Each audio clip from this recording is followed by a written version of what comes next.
Hello and welcome back to a brand new episode of the Pick a Side podcast. My name is Joel Moran and I'm here with River Brown, Andrew Velez, and Joe Dehls. And this is now episode 318. In this episode, we're going to preview and predict the NBA Western Conference. Then we will give a list of breakout players for the conference as well. Episode 318, NBA season is underway. Preseason has started. And my goodness, the West is going to be so hard to predict because I'm looking at what Victor Wembanyama's doing. I saw you tweet already. You were getting spicy. I was getting spicy, but then I'm looking at the West and I'm like, I don't know if I could do it. Well, you tweeted it. It's already out there. Looked before what did he tweet? He tweeted that the Spurs, that Wemby is so great that he's going to lead them in his rookie season to a play-in. Okay.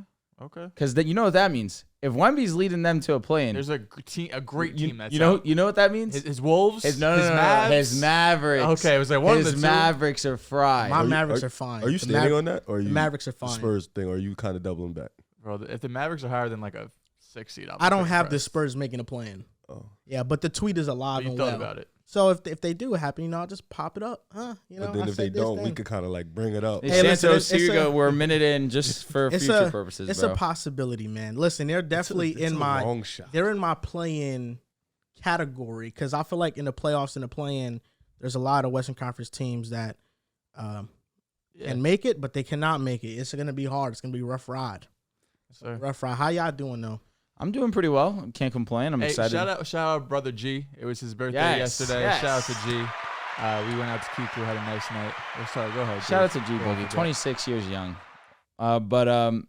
Yeah, I'm excited to talk about my Lakers. It's been a while since I've been able to flourish in Lakers conversations. You're a loyal one. It's raining outside. It's like 45 degrees. Bro pulled up in the Bron jersey, no matter what. I'm gonna be real with you. The terrible decision. It's so cold, but we're here. We're here.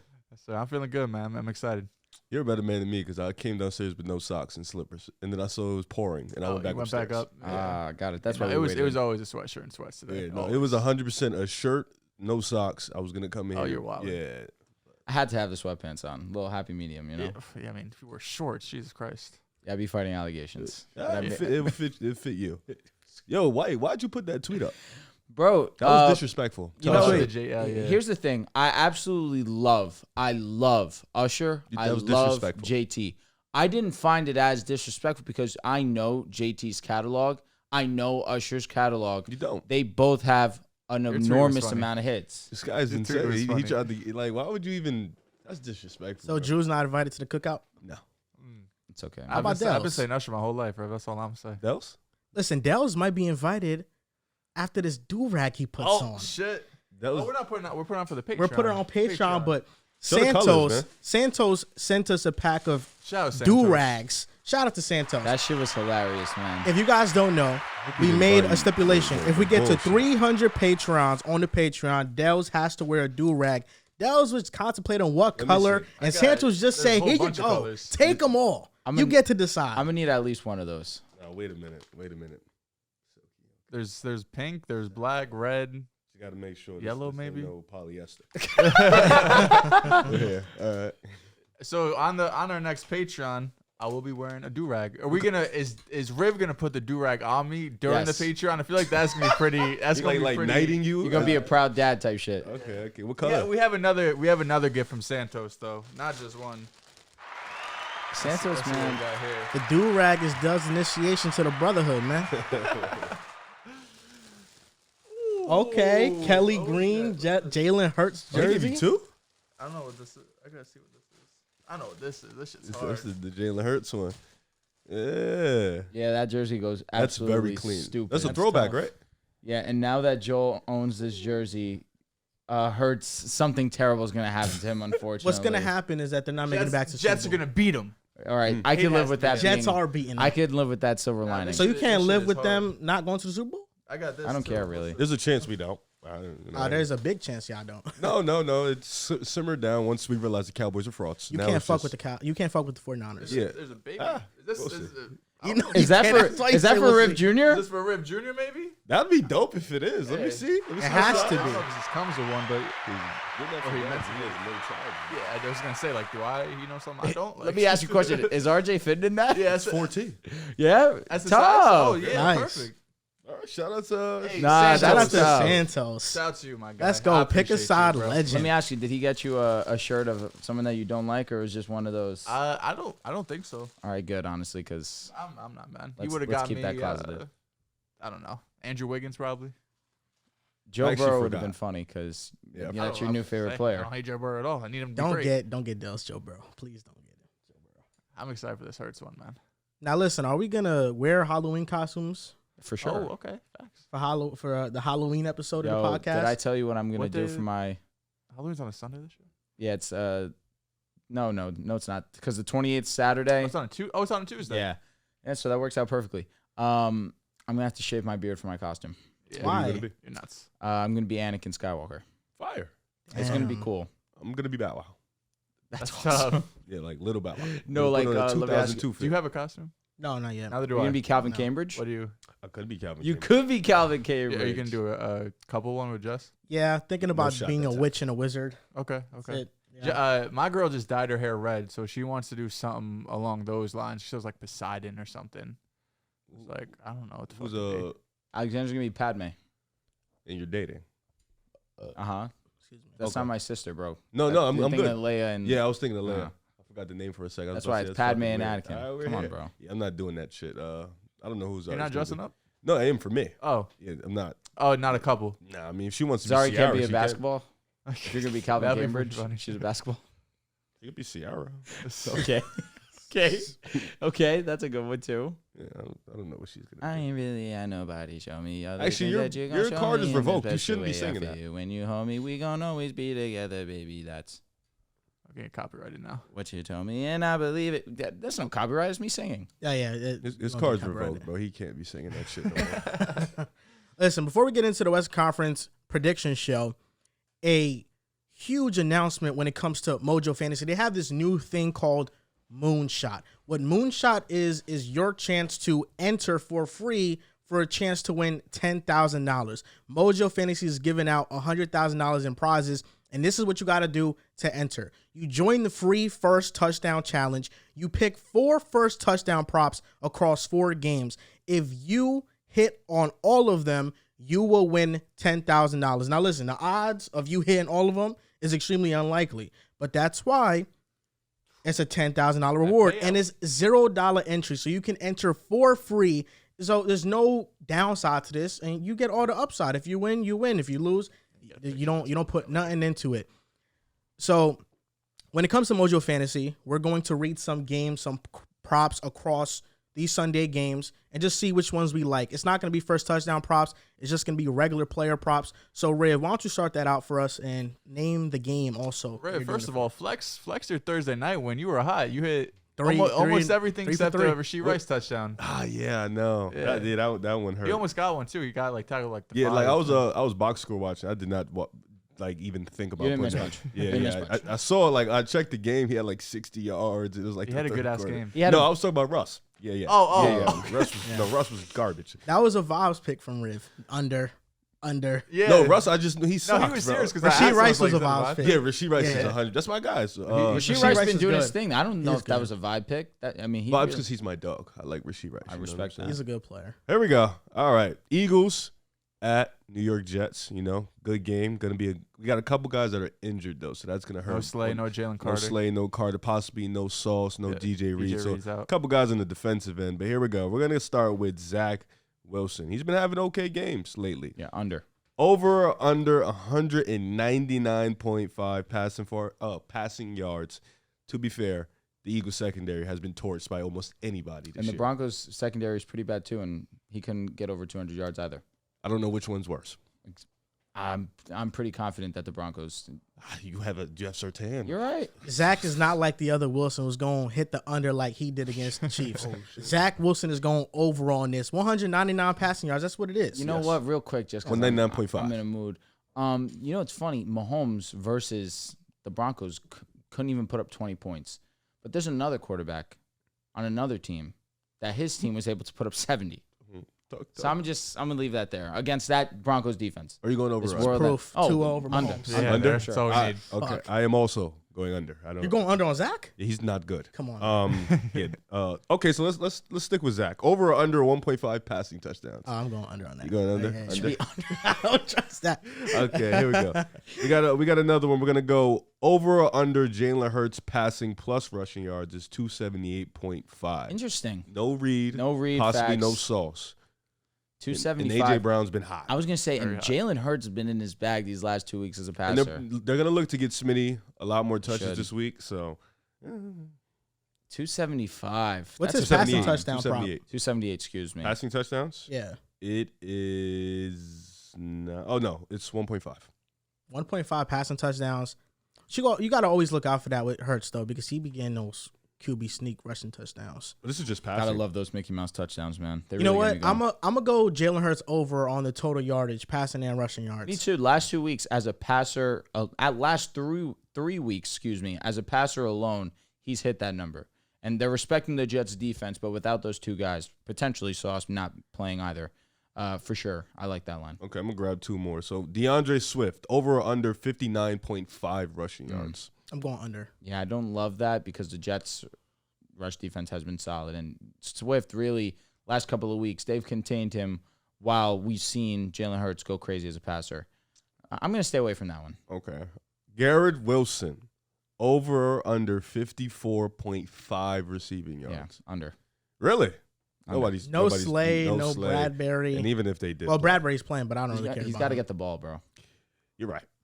He'll be open He will be. a lot. Garrett's been getting the ball last 2 games. Just not over that number, I don't think so. That's what is really? But he had 9 receptions versus the Chiefs. How many yards? 50-something. Rose 55, 56 He was a yards. short road merchant. 54 and 60 last 2 weeks. So are you going over or under? I'm going over on Garrett Wilson. That's my dog. Big game. Yes. How many yards does he have on the season? I don't know. Maybe 300, Yeah, he has 279. 279. Yeah, so 300. How many games have you played? 5. So he is on pace for what? 10,000? 11? Maybe slightly under it. Maybe like 900 or something. George I don't know. Pickens. Interesting. Okay. That's all I got. The rest of them are What about kinda- Brees Hall? Brees? Let's see. Brees. Oh, Brees. They have his receiving yards. Let's see if I can find it. Oh, here we go. Over or under 56.5 rushing yards. So his line is lower than 56.5? his line is lower than Swift's. It's because the Eagles' rush defense has stopped every Yeah. running back. But like you mentioned, the only guy of quality who really hasn't been that quality this season that they faced was Ramondre Stevenson. Jalen Carter's out. I understand that. It's a big loss. Jordan Davis, Yeah. not a bad replacement. Fletcher Cox, I mean, the line's still great. Jordan Line is Davis great. not having him, yeah, Hassan Reddick woke Jalen up Carter last not week having him finally, is too. huge. Hassan 56 Reddick and a half woke rushing up. yards. You know what? I'm not going to go with the Zach line. Is So that offensive line good? Didn't AVT just our rushing offensive line AVT is actually good. just put out there that he's never playing in Denver again, and I understand. he just tore his ACL, right?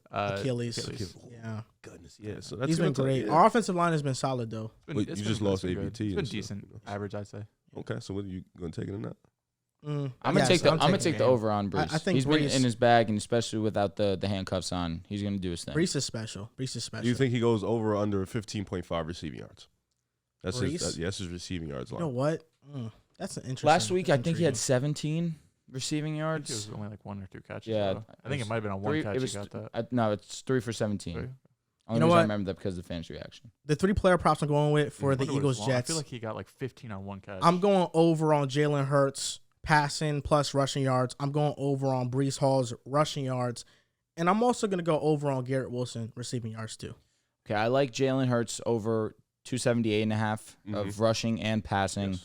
I like Brees Hall over, what was it, 56.5? 56.5, yeah. And I think you're right. I think Smitty needs to have himself a bounce back game. I know you didn't read me a line, I could tell you right now. but I don't feel like it's going to be anything egregious. Smitty's only over under 56.5. Yeah, that's a good line for him to hit, especially on a get right week.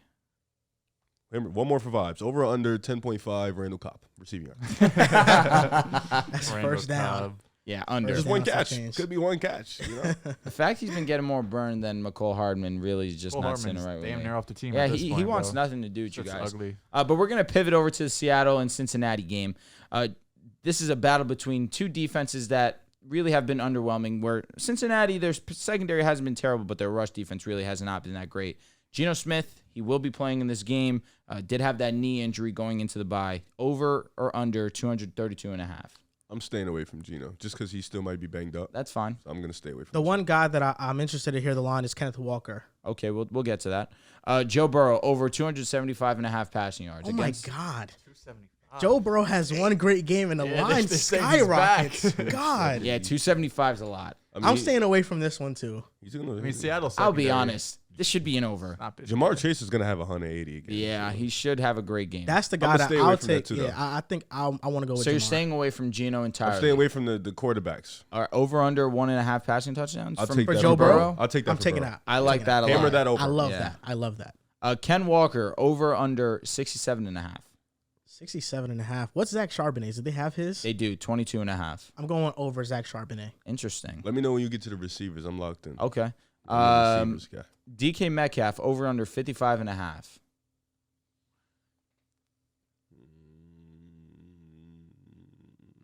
Charbonnet's a dog. He's been Vibes. playing- I'm he's going getting a lot of over. targets. Okay. I'm going DK over. Since his defense has been that Say good. this Riv. It's either over or skip for Riv. So JSN, who has been one of the more disappointing Skip. rookies so far. Yeah, you don't Skip. want any part. 9.5. 28.5. 28. goddamn. Yeah, that's pretty high.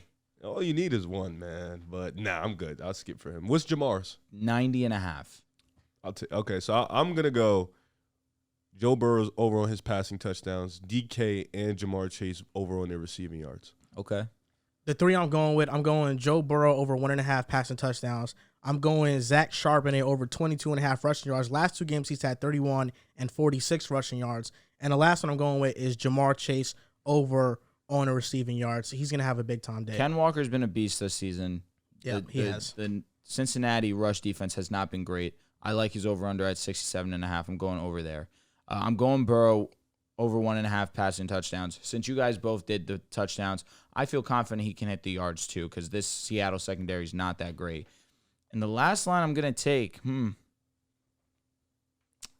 torn. Jamar Chase, I feel like they need to have a big game, especially if I feel like Burrow can go over 275. I'm going to lean Jamar Chase over 90.5. It's a lot of yards, but he's definitely capable of doing that against this defense. The last game we're going to go over, Saints at Texans player props for Sunday, Mojo Fantasy. Derek Carr over 220.5 passing yards. Just read me Twins, man.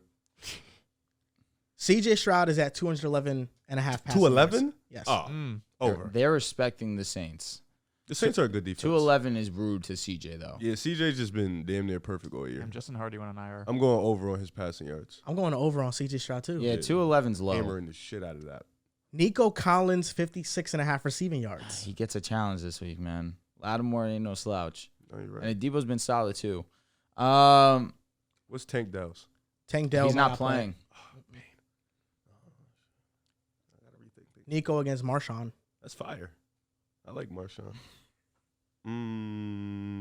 I'll stay away. Do they have Dalton Schultz line? Dalton Schultz is 30.5. Honestly, Saints have been doing a good job of defending the tight end so far this He'll season. get force fed. He honestly has these last 2 weeks gotten into the end zone, or well, at least gotten a lot of usage.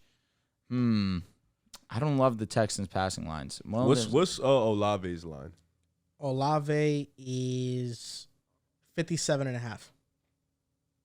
Give me, I'm here. Give me C.J. Stroud's over on passing yards. Give me Dalton Schultz over on passing yards, and give me Olave. Receiving yards. Yes, we're here. Michael Thomas, talk to me. Michael Thomas. Let me see what they got. They have to have his line. They actually don't have his line. It's disrespectful. They have Rashid Shaheed, so 30.5. The hell do I care about Rashid? Because he can do that in like 2 catches. He can. But with Derek Carr's shoulder injury, that's cooked. That's why I like Michael Thomas, because that's that intermediate. I think the three I'm going to go with, I'm going with C.J. Stroud over on the passing yards, even though this same secondary is no slouch. I'm going to go Dameon Pierce under on his rushing yards. Right now, it's 60.5 rushing yards. And I'm going to go over on Alvin Kamara at 65.5 rushing yards because the Texans' pass defense has been good. The rush defense has been a little shaky. This guy couldn't have read those to us either, because those are amazing lines. I'll go CJ over. I'll go Nico under. And I'm going to go Kamara over on rushing. Now, Mojo Fantasy is available in the Apple App Store right now. Use code PAS to get a deposit match up to $100. It helps the podcast out. And those are our Mojo lines. And try out the Moonshot, because $10,000, you can enter to win that, and there's no downside involved. You don't have to put in any money to enter the contest. So there's really no risk for you guys. Western Conference tiers list. Eastern Conference show was a breeze. Kind of just talked because we already know what the East is going to be. I think this West show, we're going to get into some debates here. There's going to be some disagreements here. There shouldn't be disagreements. Did you say that twice? Because there's an emphasis on it. He wants smoke. Over the contenders tier, I feel as if we should not have that many debates. Playoff play-in, I can hear us getting into some petty arguments for whatever reason. I think it's gonna be the order more than anything. I think it's gonna be the standings. Yes, I agree. It's gonna be the order. But regardless, I'll start us off with the Western Conference tiers. Are we doing correct? contenders, then we stop, or are we just saying no? Let's do contenders, then we stop. Okay, cool. All right, I only have 3 contenders, and that's the Nuggets, the Lakers, and the Suns. Those are the only 3 teams right now that I look at it that can contend for a championship. Right now, the favorites to go back are the Nuggets because they just have continuity on their side. Jokic is coming off one of the best postseason runs, finals runs that we've seen in some time. Murray was fantastic in that run also. Of course, MPJ, one of the better 3-and-Ds, and I say 3-and-Ds where he broke out as a defensive player in that playoffs. Aaron Gordon taking the tougher assignments. They just have such a great amount of continuity coming into this season.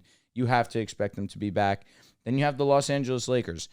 We're going to talk about when we talk about our standings, but we got significantly better.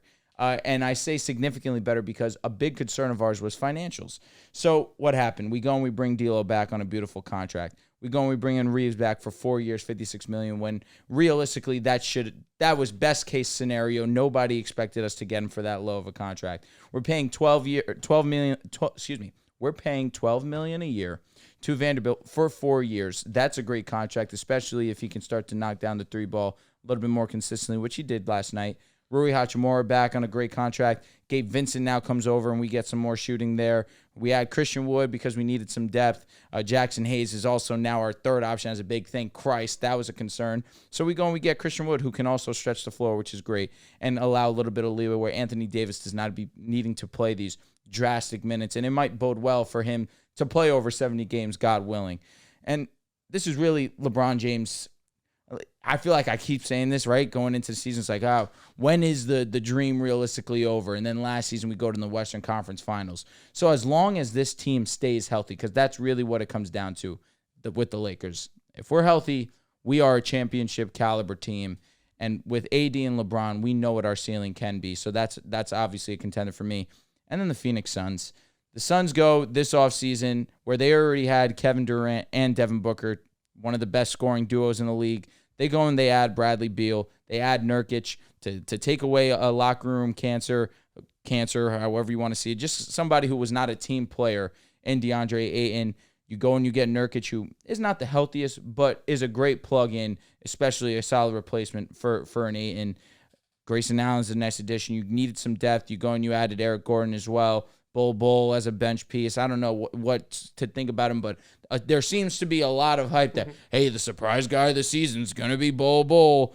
Yuta Watanabe has some shooting. They addressed their concerns. They needed depth. They went and they did that this offseason. So I give credit where credit is due. This is definitely a contender. But I only have 3, and it's the Lakers, it's the Nuggets, and it's the Suns. I have the same 3 as Drew. The Nuggets are the favorites. They should be the favorites. In the second round, they beat the Suns, and I know it was a 6-round matchup, but it was 4 kind of Nuggets blew them out, and the other 2, the Suns, it was neck and neck, and the Suns just pulled it out at the end. And that was with Devin Booker having some truly historic nights. So they should be the favorite. They did lose Bruce Brown, but they brought in 3 picks in the end of the first and second round. They acquired some future seconds. Like they understand that when you have to pay Jokic and Murray and MPJ and all of these guys, you're not gonna be able to pick all of you or keep all your role players. So they're getting those extra picks for in this season and in future. That you're expecting Christian Brown to take another step, play more minutes in the regular season and be a key contributor down the stretch like he was in the finals run.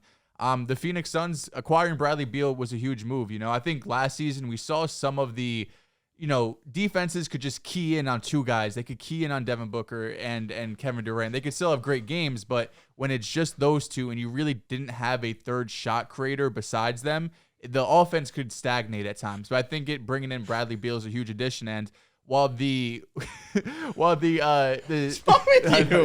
staring into nothing. Yeah, my fault. I got caught daydreaming. We're back. While the depth was more of a concern, I feel like right when the deal happens, the Bradley Beal deal, I feel like the pieces they were able to get are going to be good enough. And when you get into the playoffs, because for all of these teams, we don't really care about the regular season. We care about the playoffs. So those playoff rotations, you're really looking at 7, maybe 8 guys. But once you're in the finals, as long as you have 7 guys you really trust, that 8th guy is going to be playing, 5-10 minutes a night. So you could kind of hide him in spots. So I feel like the Suns are at least 7 deep where you can trust those guys.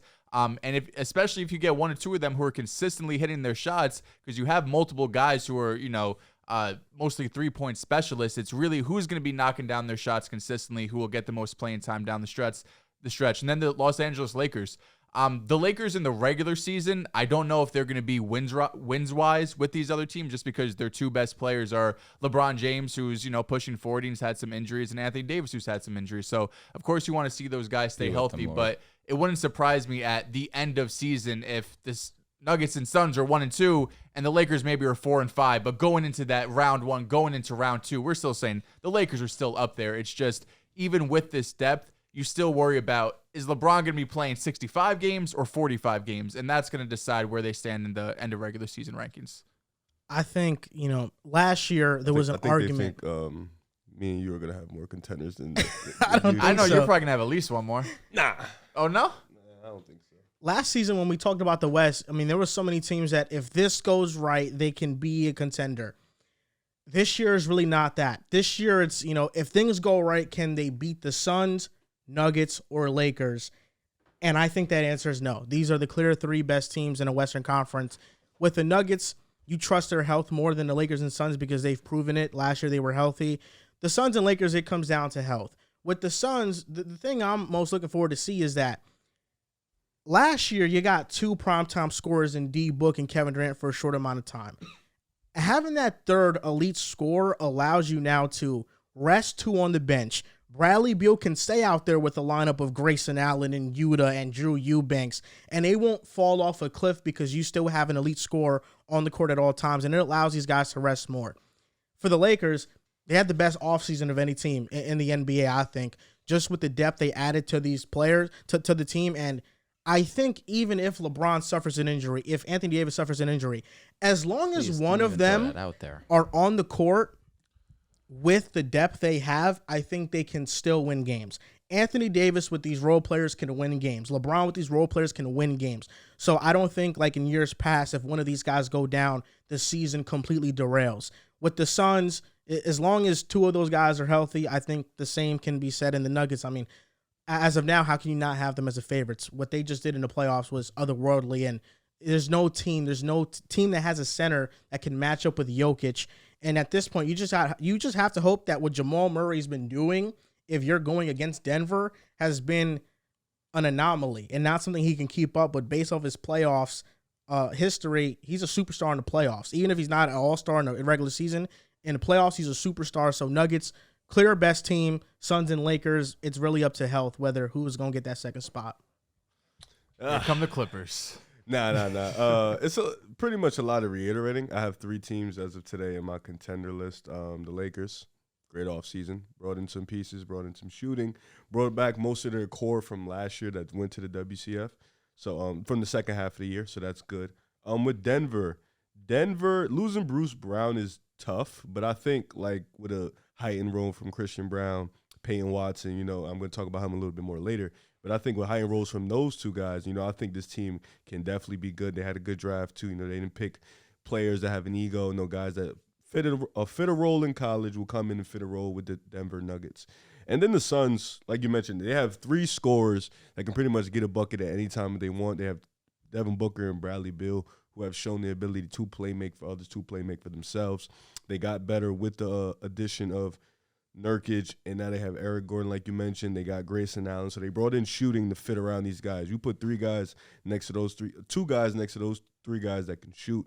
That's going to be huge. And when one guy's out, you still bring in another shooter. I'm interested to see how Phoenix guards the Lakers and Denver, though, because I don't think they have I don't think they have anything for those two because of Anthony Davis, because of the Joker. I think they're built more for a small ball team. I think they're built perfectly that way. But they don't really have a center that can bang with either one. They don't really have big man depth that if one guy gets in foul trouble, they can substitute another. So that's going to be, I think, tough for them. You mentioned Drew Eubanks, but they're rolling out Nurkic and Eubanks against the Joker and AD. That's pretty tough. Wood. And for the Lakers, it's just, for me, it's probably perimeter defense. You guys don't have stoppers. You don't have a lot of you're built off a great team defense. I don't think you have anybody that can outside of AD right now get a stop on the perimeter. Outside of Vando can do it, but how, like you said, if he's not hitting the 3-ball, how long can he realistically play? And then for Denver, it's just like you mentioned, they don't have anybody to stop the Joker, but I think there's certain things you can do with Denver. Like if you just keep the Joker, like you know how what they did with Steph, you keep him in every set, every action, make him tired, if you could do that with the Joker, you can kind of slow him down, but in reality, Denver is just a well-oiled machine. They have that continuity. The coach, Mike Malone, he's solid, and they just know how to run a perfect offense. So these are my 3 contenders. You thought I was going to put the Warriors. I thought for sure you would have the Warriors. I don't know what they are, so I can't even. Yeah. I don't know. I was waiting for as long as Steph Curry's out there. No, as long as he's out there, we're a playoff team on the P. For sure. One thing that you said that stuck out to me is trying to tire out Jokic, right? But the way that we kind of saw the Nuggets facilitate their offense, where the point guard, where we saw it all season long, was Jokic. But in the finals, we saw Jamal Murray really take ownership and really start to facilitate there. So even if they're trying to exhaust him on the defensive side of the ball, when it comes to offense, the offense is so dynamic with the Nuggets, with how great of a playmaker Jokic obviously is. But then on top of it, you can rely on Murray. So long as Murray's on the court, I don't feel as if there'll be as much exhaustion on Jokic's shoulders. Yeah, I think, like, when you look at who they played outside of Minnesota, because I think McDaniels was injured for that first round. Broken hand. Yeah, like the Suns don't have anybody to put on Jamal.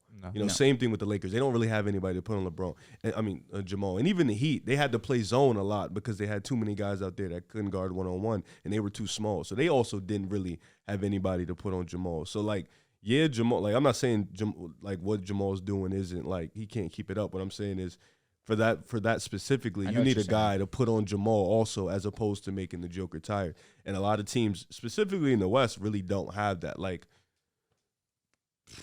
I'm trying to think. I can't even think. I mean, maybe like Minnesota has that, but do they have an offense that can make the Joker tired? Probably not. So, I think building your team around the idea of trying to stop Jokic is just a recipe for failure because you can't stop him. Yeah. Anthony Davis is the best defender in the world, and he couldn't do anything against him. It was so sad to watch.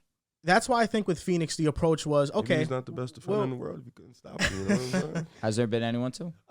No comment. I'm not going to speak on it. Dwight Howard in the bubble. Draymond did it a little bit. You're right. Dwight Howard did do his thing in the bubble. He was good. But, like, that's why I think the Suns, it's like, okay, we'll bring in Nurkic. Fine. It's whatever. We're just trying to outscore Denver. That's what we're trying to do. So your offense has to be able to outscore them to beat them because you're not going to stop their offense. Their offense is going to get theirs anyway. And I think Nurkic, defensively, he has his concerns, health, durability. I think offensively, having Nurkic on the Suns actually expands their offense because he's a good passer. He's one of the better passing big men in the league. So you can run actions with him off of dribble handoffs, off the elbow. He can post up. So I think Frank Vogel's already said this in press conferences that they're not going to be isocentric. They're going to have a lot of sets. They're going to run a motion offense. And I think that's helpful because in the playoffs, the Suns are going to have a lot of things you have to account for. And you mentioned Frank Vogel's name, and why that can also allow you to be more confident in the Suns is what I had concerns about them last season was their defense. They have this amazing offense for sure. Two of the greatest scorers, like I already mentioned, in the NBA on the same team. You add Bradley Beal, offense won't be a concern. But with Frank Vogel, who is a defensive-minded head coach, that is something I'm sure that they're really honing in on this offseason and in practice. So that's another thing that can allow you to maybe feel a little bit more confident that this isn't just an offensive team. With Vogel, they should be in good hands defensively, but it's one of those we got to wait and see. I think the only question I don't really have any question about the Nuggets. The Suns is defensively as a unit, but as you mentioned, they have so much offensive firepower. I think the only question I have for the Lakers is if they want to make a finals run, AD needs to be more consistent offensively in the playoffs, because I think going into the series, we thought, listen, there's a world that AD can slow down Jokic, right? Like maybe he's not limiting him to, 30% from the field, but maybe he could slow him down. But what we've seen is no one's going to be able to slow down Jokic. So if AD is not going to be able to limit Jokic to under 20 to 25 points, I need him to show up more offensively, because he had games really throughout the playoffs where offensively he was the best player, but then he had games where he would just disappear. And at this point in LeBron's career, I don't know if he could backpack you through an entire playoff player 1, 2, 3 into the finals. Can he backpack you for 16, 20, 25 games straight? What he showed last, he shouldn't have to, no. Right. But if the Lakers want to make a finals run, I think a lot of people are still expecting LeBron to be able to do that. But it's not fair to put that on him, number one. Mm-hmm. And number two, AD has taken that challenge more or less in the preseason, saying that, this should be my team. Like, I should have the keys to this team. It shouldn't all be on LeBron. So if he wants to back that up, defensively, AD, we know you're going to show up 9 in, 9 out. But offensively, we need you to be more consistent. We cannot have you going multiple games in a playoff series with less than 10 points. When you do it for 20 years running, that's your expectation, yeah. Right? So I understand where your mindset's coming from. But your thought process is sound. Anthony Davis needs to assert himself on the offensive side of the ball on a way more consistent level. We saw it during the regular season when he had that stretch prior to him going down. He can be one of the best offensive players in the league, but it just needs to be more on a consistent basis. And with the depth that the Lakers do have, you're right. Now the luxury, I should say you're right, Riv, it's not going to be so reliant upon LeBron James to backpack and get us 30, where we have other guys that can score the basketball. Now, you have Payne Watson as your breakout player, don't you? Yes. I have Christian Brown as my breakout player. Watson as your I do have Payne Watson. Sweet. Yeah. That's how I knew he mentioned him. Well, you did say Payne Watson, and you said we're going to talk about him later, so I figured that was going to be one of your breakout. Solid dude. Nah, he's good. The chunk of a lot of the teams we're going to talk about comes in the playoff playing category.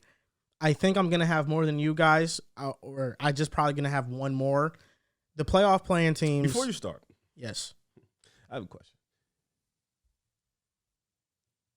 Put the Spurs on the left side, because I know I saw your list already. So you have the Spurs in your playoff play. Yeah, I do. What's the difference between the Spurs and the Portland Trailblazers? They have Victor Wembanyama. Okay. Anything All right, else? take Vic off the team. Who's better? Take Vic and take Scoot off. Good. There you go. The Spurs are better. You think so? Ooh. Yeah. Really? Keldon Johnson, Devin Vassell, You got Anthony Avery Trey Simon, Jones. Shaedon Malcolm Sharp. Brogdon, We're counting Robert Ayton, Williams, DeAndre Brogdon, Ayton. yeah. I don't think Aiden's that good. I'll be honest. He does not move You just said me. Trey Jones, yet we can't say Aiden. I said Devin Vassell. You used the third worst player I mentioned. Well, because you said you don't think Aiden's And that good. Keldon averaged 22, but we see when he gets more and more shot attempts, Why are we've you seen that disrespecting Trey efficiency Jones? go Okay, down. the Blazers. Why are you just expecting Trey Jones? No, he said Aiden isn't that good, but I'm like, you named No, Trey Jones. that's the comparison. Which Okay, now what you just said was facts. Like, okay, take Wemby and take Scoot off. Who's a better team? I think they're about even. Let's not forget that the Blazers, even with Dame for the majority of the season, over half of it, were one of the worst teams in the league. And I was with Jeremy Grant. I think it's a different team, though. But I look at the team like Ayton, Jeremy Grant, Anthony Simons. Those are the three, right? I know that you guys are expecting this leap from Shaedon I Sharp. think Scoot and Shade. I have to see it before I believe it. But like the three players that are solid players are Ayton, Grant, and Simons. I love Simons. DeAndre Ayton, I think, is a negative. Maybe he might put up great stats in Portland. I don't really care. It doesn't move me because I think his stats are empty. Jeremy Grant is another empty stats guy. He's another guy that puts up numbers on bad teams And like you mentioned, and doesn't try to contribute to a winning team. I disagree because when he was a role player in winning not that no situations, more. but I'm saying, but when he was that, he contributed. So Why'd he leave that? Well, He wanted wanted to score on bad teams. That's what he wanted more wanted to get money. paid. He wanted to get paid. And then also the Blazers have Rob Will, Malcolm Brogdon. They filled out the roster relatively nicely after losing Damian Lillard. This is gonna sound crazy, but why can't you with Victor Rumbaugh? Sorry, with Victor, you can say his last name. But I'm go all ahead. in on No, I don't want to. I'm all in on Wembanyama. Wembanyama. Wembanyama. Yes. Okay. Yama. Victor. Yeah. So Wemby you're is not projecting working and you're all in. I think Trey Jones is like close to a player as Malcolm Brogdon right now. I do. I don't think I Malcolm like Brogdon Trey. clear. You're I think losing. he's No, better I love playmaker. I think he's better Trey playmaker. Right Trey can now? defend better than him right now. Yeah. I think he's a better playmaker too. Brogdon's a great shooter though. He's one of the best 3-point Trey's shooters like a in the league. negative offense. He can't space the floor that well, but I think he That's does the other most things. valuable I think Are thing. we I also think throwing other out things. that Brogdon was just 6th man of the year? Like it's He not was. like he's It's coming It's just off it's a a bad poor taste season. because he got injured in the playoffs. So the last time we saw him was in Miami So series. why He was we awful. can't project with Shaden, but you can project with the generational player? I know it's a crazy question, but Because you just answered your own question. I feel like I'm not going to project. No, there's no issue projecting on Wemby. But I feel like you can We project. won't You allow can project that. on That's Shaden. fine. Why if we we gotta want wait and if we see? want to argue about the Spurs Blazers roster, we can do it all day. good Like it conversation. doesn't matter. Ultimately, I am in on the Spurs because they have Wembanyama. Yeah, that's And the only reason to be. I think Victor Wembanyama can literally transform their defense right now. And also, Devin Vassell. this guy, could. this He could. this guy, he's guarding the 3-point line on the perimeter, and he's watched the getting preseason game, didn't steals. you? He's Now that getting preseason game moved steals. the Nah, fuck it moved- out of me. yeah, yeah. He's They getting lost. steals It on was players Heat. in the box. Yeah. Hayward Highsmith and shit, right? And Thomas Bryant. Ah, okay. I'm not mad at you for thinking that. I just think We're talking about a guy who can dribble and handle the ball. All right, so we're he was skipping. do dribble moves We're, at skip, we're, 7'4". we're skipping conversations because the Spurs. No, he are just gonna asked be- me a question. No, I understand. I'm saying I'm not No, mad. I think Wemby is that great day one that he can transform the Spurs. Even if the talent around him isn't as good as the Blazers, I think Wemby is that much of a floor raiser. I definitely think the Blazers are deeper, but Wemby can transfer on both sides. I'm of the just ball. like I'm not saying you're wrong. I just want to know where your head is at. That's all. That's 'Cause why, I though. like Scoop. I like Shaden. I Yeah, like who this- doesn't? No, we here. I like it. I like it a lot. You And love they it. got Simons. You know, they got some good. Listen, I players. think the Blazers are a fun team, and if you want to put every team in the playing category for I the did it. West outside of the Jazz, I really wouldn't care. And even the Outside of Jazz, the- wait, what? The Outs- Rockets? You would put in the play-in? John actually told me the Rockets are going to take a leap. And then this you know year. what? I saw the comments on that, and I was like, I'm not even gonna watch the video. Shout They out also- to yeah. shout out to John They for would say supporting John the because I Rockets. knew once I saw that quote, and I was just like, John thinks the Rockets are gonna get in the John's a play-in. Rockets guy. You know what? I'm not gonna. Okay. My lottery teams, though, I mean, I know we're skipping things, but I We can guess get that out of Because the the way. lottery we could get out do quick. you yeah. guys all have the lottery teams being the Rockets, Jazz, Blazers, and I'm assuming the Spurs? I do have So those I have Rockets, but I have Spurs, but I put sneaky, so like they can Spurs sneaky. Spurs, Portland sneaky, but I have Utah and the Rockets and all his lottery teams. So but gave them a little respect. Utah was good until they completely destroyed their roster just because they wanted to put themselves in Yeah. a better position come draft time. So that one was tough for me, honestly. Like they have Laurie. I wouldn't be surprised if they were in contention for that 10 spot. So no, I don't have them as my locked lottery team. The only one that I do have locked is the Rockets. Even if the Jazz are That's straight around crazy. that area, though, once the think that's trade crazy. deadline comes around, it wouldn't Utah- surprise me if they trade I'll off be again. honest, if Utah by the end of the season like finishes a full season as the 10th seed, I'd be fucking surprised. They're gonna Well, sell, they bro. were for a good In portion of January. the season, which is 4 months Oh, of the don't you season. think they do the same thing? No, if they're I'm great, not I don't, disagreeing. think, Excuse I me. don't think they can go 6-7 months and they're just. I don't think they're good Yeah, enough. I Danny said Ainge is in not gonna sit on his competition for hands the and 10. just, I be like, I'll be a 9 seed this year. He's gonna trade off, Even If if they they're just get John Collins. That moves Drew. not really, not really. okay, so we got the lottery. The other teams though are fun. Like the Rockets with Ime there, they brought in a ton of new talent. You should actually have a team that's coached said like a Ime. professional team. So they're gonna be fun, but I don't know if they're gonna have enough talent to get into the play-in. Nah, and I'll be honest here. I do also have the Spurs. As a playing team or Yeah, lottery? as a lottery team also. I think that they're a year away. I think Victor is amazing. Understandable. I think that I can have both the ideas that Victor is the future of this league. He will be one of the best players in the game. But at the same time, there's still work that needs to be done. They're a nice young roster. You mentioned Trey Jones. Devin Vassell shot the basketball extremely well, going up to 7 attempts, shooting 39%. Are those not garbage stats like Jeremy Grant's? I don't want to say I'm that. actually. Oh, okay. Just because you like. What if we're talking about teams that are winning like 20 to 30 games, or are they all not just Yeah, garbage but stats? that's but you know? the difference is that Jeremy Grant, listen, I don't think Jeremy Grant is invaluable. I think he's valuable. I think he's a That's what valuable you made it player. seem like he was invaluable. I think he's a valuable player when he buys in. Yeah. Like I think if he's on any contender, we're looking at him as one of the most important glue guy role players in the league. But he has chosen not to take that route. His defense also has fallen off since he's been like, I'm gonna get my points. I want my back. Which I understand, get your money, but like on a contender, it would be ideal if he brought the scoring down and be like, yo, bring that defense that you once had. And realistically, the Blazers should also be a lottery team. Yeah, they should be. Yeah. Like I like But the I wouldn't players be on shocked the if Blazers. they're like around the 12, 13. The only 11, 12, 13, agreed. yeah. But that's how I feel about Utah. But which is why I say those are going to be these are lottery teams. It's just you look at that 7 to 11 spot on fringe 12. I don't have the Blazers over a team like the Pelicans. I don't have the Blazers over a team like the Mavericks. Oh yeah, Clippers. You're gonna hate where I have the Pelicans. You might hate where I respect it. I have them. I got them far.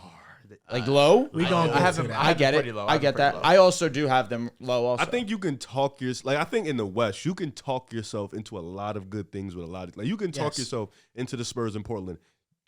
Maybe not making Not the play. the Rockets.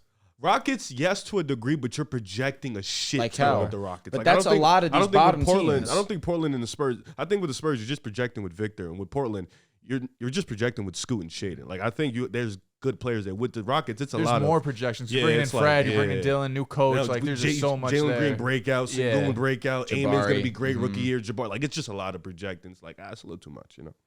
I agree. John Now- did it, didn't he? No, John said Jalen Green, Sengun projected. grew It's 2 inches. Everyone's gonna break out on the He Rockets. said Fred the second half of the year played better. Dylan hates Brooks Fred. defensive Fred looked stopper. healthier towards the second half of the season for sure. He said Jabari, Ime So coming basically, in. a perfect world the Rockets get. might No, be- that's what I told him. I said, like, you just named me like a perfect storm of things that can happen. I mean, if everything goes right for every team, That's it what- could all be. You know what I mean? Like, If everything goes right for every team, they're still like the 13th best team in the West. All right, just for conversation purposes, I'll throw these teams at you. You tell me lottery team or not. The Spurs, yeah, Yes. Utah. yes. yes, I did answer on the Spurs because I don't know if they're a lot of. I think Victor Wembanyama is that good. I But do. even still, do you think they get bounced in the play-in? Wait, no. If you don't think they're a playing team, they're a lottery team. I think they can make the play-in. I think so too. Will but they lose in the play? Yeah. because then they'll be Well, lottery. well, Possibly. 7 to 10. Let's just live in that because Okay, that's okay. also the Blazers, yes. They're a lottery team. the Dallas Mavericks. No, No, no. they're What are we doing? They're a playing team. Are they? To me, they're a playing team. They have Luka and Kyrie. They were 11th and they had a seed. good offseason. And They're not a lottery team. they were under 500 together. I do not care. Interesting. Shocker. And they're going to be starting 2 rookies. Where do I have the? That was in the preseason. We don't know if that's happening. Remember? in the regular season. Hey, listen. I think Lively will start. I take. over Dwight Powell to begin of year. Oh, you're gonna hate where I have the. I At like- that point, does it Listen. it's like starting a rookie or starting Dwight Powell? I'll just probably start the rookie. I like Derek to take. Lively I like is to take right things now from raw. the show. And last season, he threw this whole pizza party at you with the idea that preseason's great for lineups, and I agreed. I took that and I ran with that because that's what I've been very Lively focused started in. the last 2 games. Lively started and Omax started with Grant Williams. Lively started against Rudy Gobert. So you're telling me we're going to be relying the Mavericks. You're going to be relying on 2 rookies, and now you're saying that this is going to now propel you now to being They probably won't finish playoff lineups team. like in the 4th if they're not playing well. I mean, depending. Lively, I'm assuming is going to get big minutes. Maybe 25, 28. I think Luka, Kyrie, the offense last year wasn't the problem. It was the rebounding and the defense. I think Grant Williams at least adds a little bit of juice to the defense and rebounding to the point where they where will we not are. get they will not be a lottery team. I mean, they still have a lot of good players. Like Rib, I've been I know telling you about Lively, Grant. Omax starting lineup and the rookies is crazy when you hear it, but it's the good players they have that are veterans, established players. Luka, Kyrie, Grant Williams, Tim Hardaway Jr., Chop off Maxi it, too. Kleber off the Seth bench. Curry. The young play, Seth Curry too. We'll see how much time he plays. But then off the bench, Jaden Hardy, I love. I think he is one of my breakout candidates this year. Josh Green also is a good player. Those are 8 rotation players, and I didn't name guys like Dwight Powell You yet. didn't name a big. Dwight Powell as a backup, he's a good backup center, but we know that he might get some starting minutes. Yeah, it's The front court of the team's not very good, but you That was just their need problem shooting last around. year, though. Their You just problem- need shooting around Luka. Their problem last year was the front court. And, Oh, yeah. and, Yeah. That's where I have them. Yeah. They're not a lottery team. No, I don't have him as a lot. I have them as a play-in. I think they'll win a play. I think they'll win the play-in because Luka could just go off for 50. But I have them in the play-in. I I just do. want to see I do you guys too. I'm in share the that. play-in I by the skin of their am- teeth. as long as you got Luka, I'm Lord. a trust in the floor of the Sound team. like me with Steph. All right, and the last Except team, I have actual evidence. the last team I'm gonna throw at you. Luka Is, led the first offensive rating in NBA history I don't care. in his Trey- second Didn't season. Trae Young do that one time? No, he didn't. It wasn't better offense than Luka Doncic. Oh, okay. Luka Doncic in the second year, it was the best offense rating in NBA history. First that he round led exit, right? against the Clippers, and he dominated Who's that the last team, series. Drew? Last team is going to be the Pelicans. I have them in the play-in, but it wouldn't surprise me if they lose in the play-in. It's a two-part question. If Zion is healthy, no. If Zion is not healthy, yes. It's a perfect true. answer. They are them. The Warriors and the Clippers are like my trickiest teams to predict because with the Clippers and the Pelicans, it's health. It's the Pelicans also. How long are they going to keep Valanciunas starting at the 5? And so I think with the Pels, it can be both. It literally can be. They can be as high as a 5th seed. They can be a 9th seed. They could be an 8th seed. They can be out the playoff. They can be out the play-in. Like they're so volatile. It's hard to really like shape what they're gonna be. It's impossible. It's both because like Zion can go in, BI's out. Can go out. Then That's facts. BI's out. Zion, like it's with them. It's and then Trey Murphy's out for the first couple. Like first month or two. So it's like, and then CJ McCollum. I don't think he's the answer as the point guard. He's It's like their lineups like are a funky. patchwork, The Pels are hard to predict. So I'll just be like, I don't know.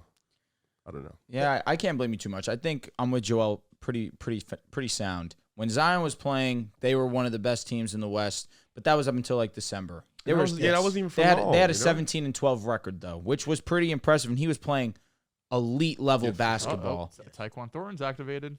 Here we Turn go. me the fuck up. Fuck, buddy.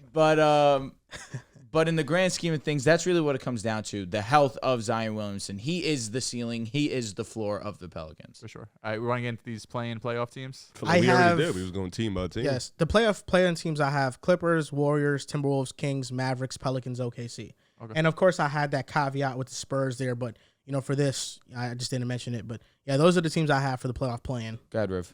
Warriors, Dallas, Clips, OKC, Pels, Memphis, Kings, Minnesota. Okay. I have the Kings, I have the Wolves, I have the Thunder, the Clippers, the Warriors, the Grizzlies, the Pelicans, the Mavericks as my last team. Amongst these teams, which one do you see and you're like, okay, they're not contenders, but if everything goes right, they might be able to take the leap into that stratosphere? Is this a dumb question? You guys? It's got to be. I'm us, looking. right? Nah, to be honest with you, I think the answer is the Clippers. Is it the It's Warriors or Clippers? It's Clippers? the Clippers I don't or know. Warriors. Oh, It's He one said of those us two. like The Warriors? He's Well, talking I'm about assuming- super teams. yeah. I'll say- that was new, and I he knew, knew. I He knew, didn't catch I knew. up. I thought it I was hate that for you. because the Clippers are better than the Warriors. They- Oh, I'm going to be real with you, Riv. I agree wholeheartedly. I don't think so. And if they get James I Harden, have they're more contenders. questions around the Warriors. The Clippers, is Kawhi and Paul George going to be healthy? The Warriors, I don't know. trying to think. Outside of Steph, this team lacks so much juice offensively. So much juice. How you figure? Because, who are we relying on? They had, Klay they had a top 3 offense last year. Now you lost Jordan Poole. We're talking about regular season, right? Playoffs, we know how bad he was, but regular season, you lost Jordan They're the top Poole. 3 offense last year. Klay Thompson is coming off probably his worst playoff run in his Best career, regular shooting season, like though. 30%. He was OD in the regular season. They And have a- Chris Paul is your big addition. What's the Clippers' big addition? They don't, but I have less question. Their question is They're health. starting Russell Westbrook. I know their question He is health. cooked for though. them last season. He was all right. If they would have been healthy, they would have beat the Suns in the first round. You're cooking. All right, You're cooking with some and grease here's right now. and here's also the way to look at things if you're trying to support the Warriors here. Wiggins now is back, and it's seeming as if he's going That's to be fair, ready to yeah. roll from day one. Is Kuminga going to get more minutes with Draymond Green missing? Well, apparently he's getting some practice going. He's been He'll probably be out like the first week or two. Yeah, but the starting lineup of from what it seems right now, CP3, Please don't Steph do that. Curry, Draymond Green was hurt. Klay Thompson, Andrew Wiggins, and well, Kevon yeah. If Looney. Dre's gonna miss the first week, then Chris Paul is Yeah, getting in the that's lineup. not the starters. I don't think So Chris Paul is what I do think is Right, going to of course, happen yeah. is CP3 will be the 6th man off the bench. But with Jordan Poole and DiVincenzo gone, that is going to leave more minutes for Moses Moody. I think that he definitely gets some opportunity. AirPod, I'm not sure. I think he's going to be the odd man out of this. They don't play GP. rookies. But GP will play. But a big emphasis this preseason has been for Kuminga to work on his rebounding because that's desperately what the Warriors need. They need another guy that can get boards. They don't need another guy that can create offensively. They already have Steph. They have Klay. They have Wiggins. They don't need another Wiggins because that's essentially what he – right? I don't want to say that that's his play style, but that's really what he would be in terms of this offense. So how is he going to adjust to a role on this team? Because we believe in the talent that is Kuminga. It's just a matter of does Steve Kerr trust him? Is he going to allow him to continue to grow as a player? But with Draymond Green, of course, that becomes more difficult. Where are we going to find minutes for this guy? But without him in the first week, it'll be interesting for him to utilize that time to at least show the fans something. There ain't no scenario where the Warriors are contenders in the West. I don't care. I disagree. They're not. I disagree. There's no scenario. I where think- they can I be think they need to make a contenders. move. I think if like, all right, so started here, of course not. But I think the main problem with the Warriors was they didn't have another way to score the ball, and turnovers. Now, Chris Paul, And missing open shots. Huh? And missing open that shots. was more because of gas. Because once again, we only had one score in the first round. Chris And Paul Reeves helps was it. locking. Chris Paul, locking who? Clay. Sure, I don't care. You still only have He one was locking. score. He was also Yeah, just but missing what we out do of have, bounds, to be what we honest. do have is Chris Paul brings a different dynamic to the offense. Chris Paul's done, bro. Well, he still brings a different Are dynamic. you convincing us or fact? No, I have him as a playoff playing team. Okay, I'm saying the Chris Paul factor. I mean, he'll drop the turnovers. Chris Sure. might be able to help the young guys. What That's the goal. one thing I that think I'm Chris looking Paul, forward to. I think Chris, Moody, Kuminga, and GP would probably be the bench players. Okay. I think those should That's be not- the four. Yeah, which Yeah, isn't I bad. think On they paper, should it's be not Dario? bad.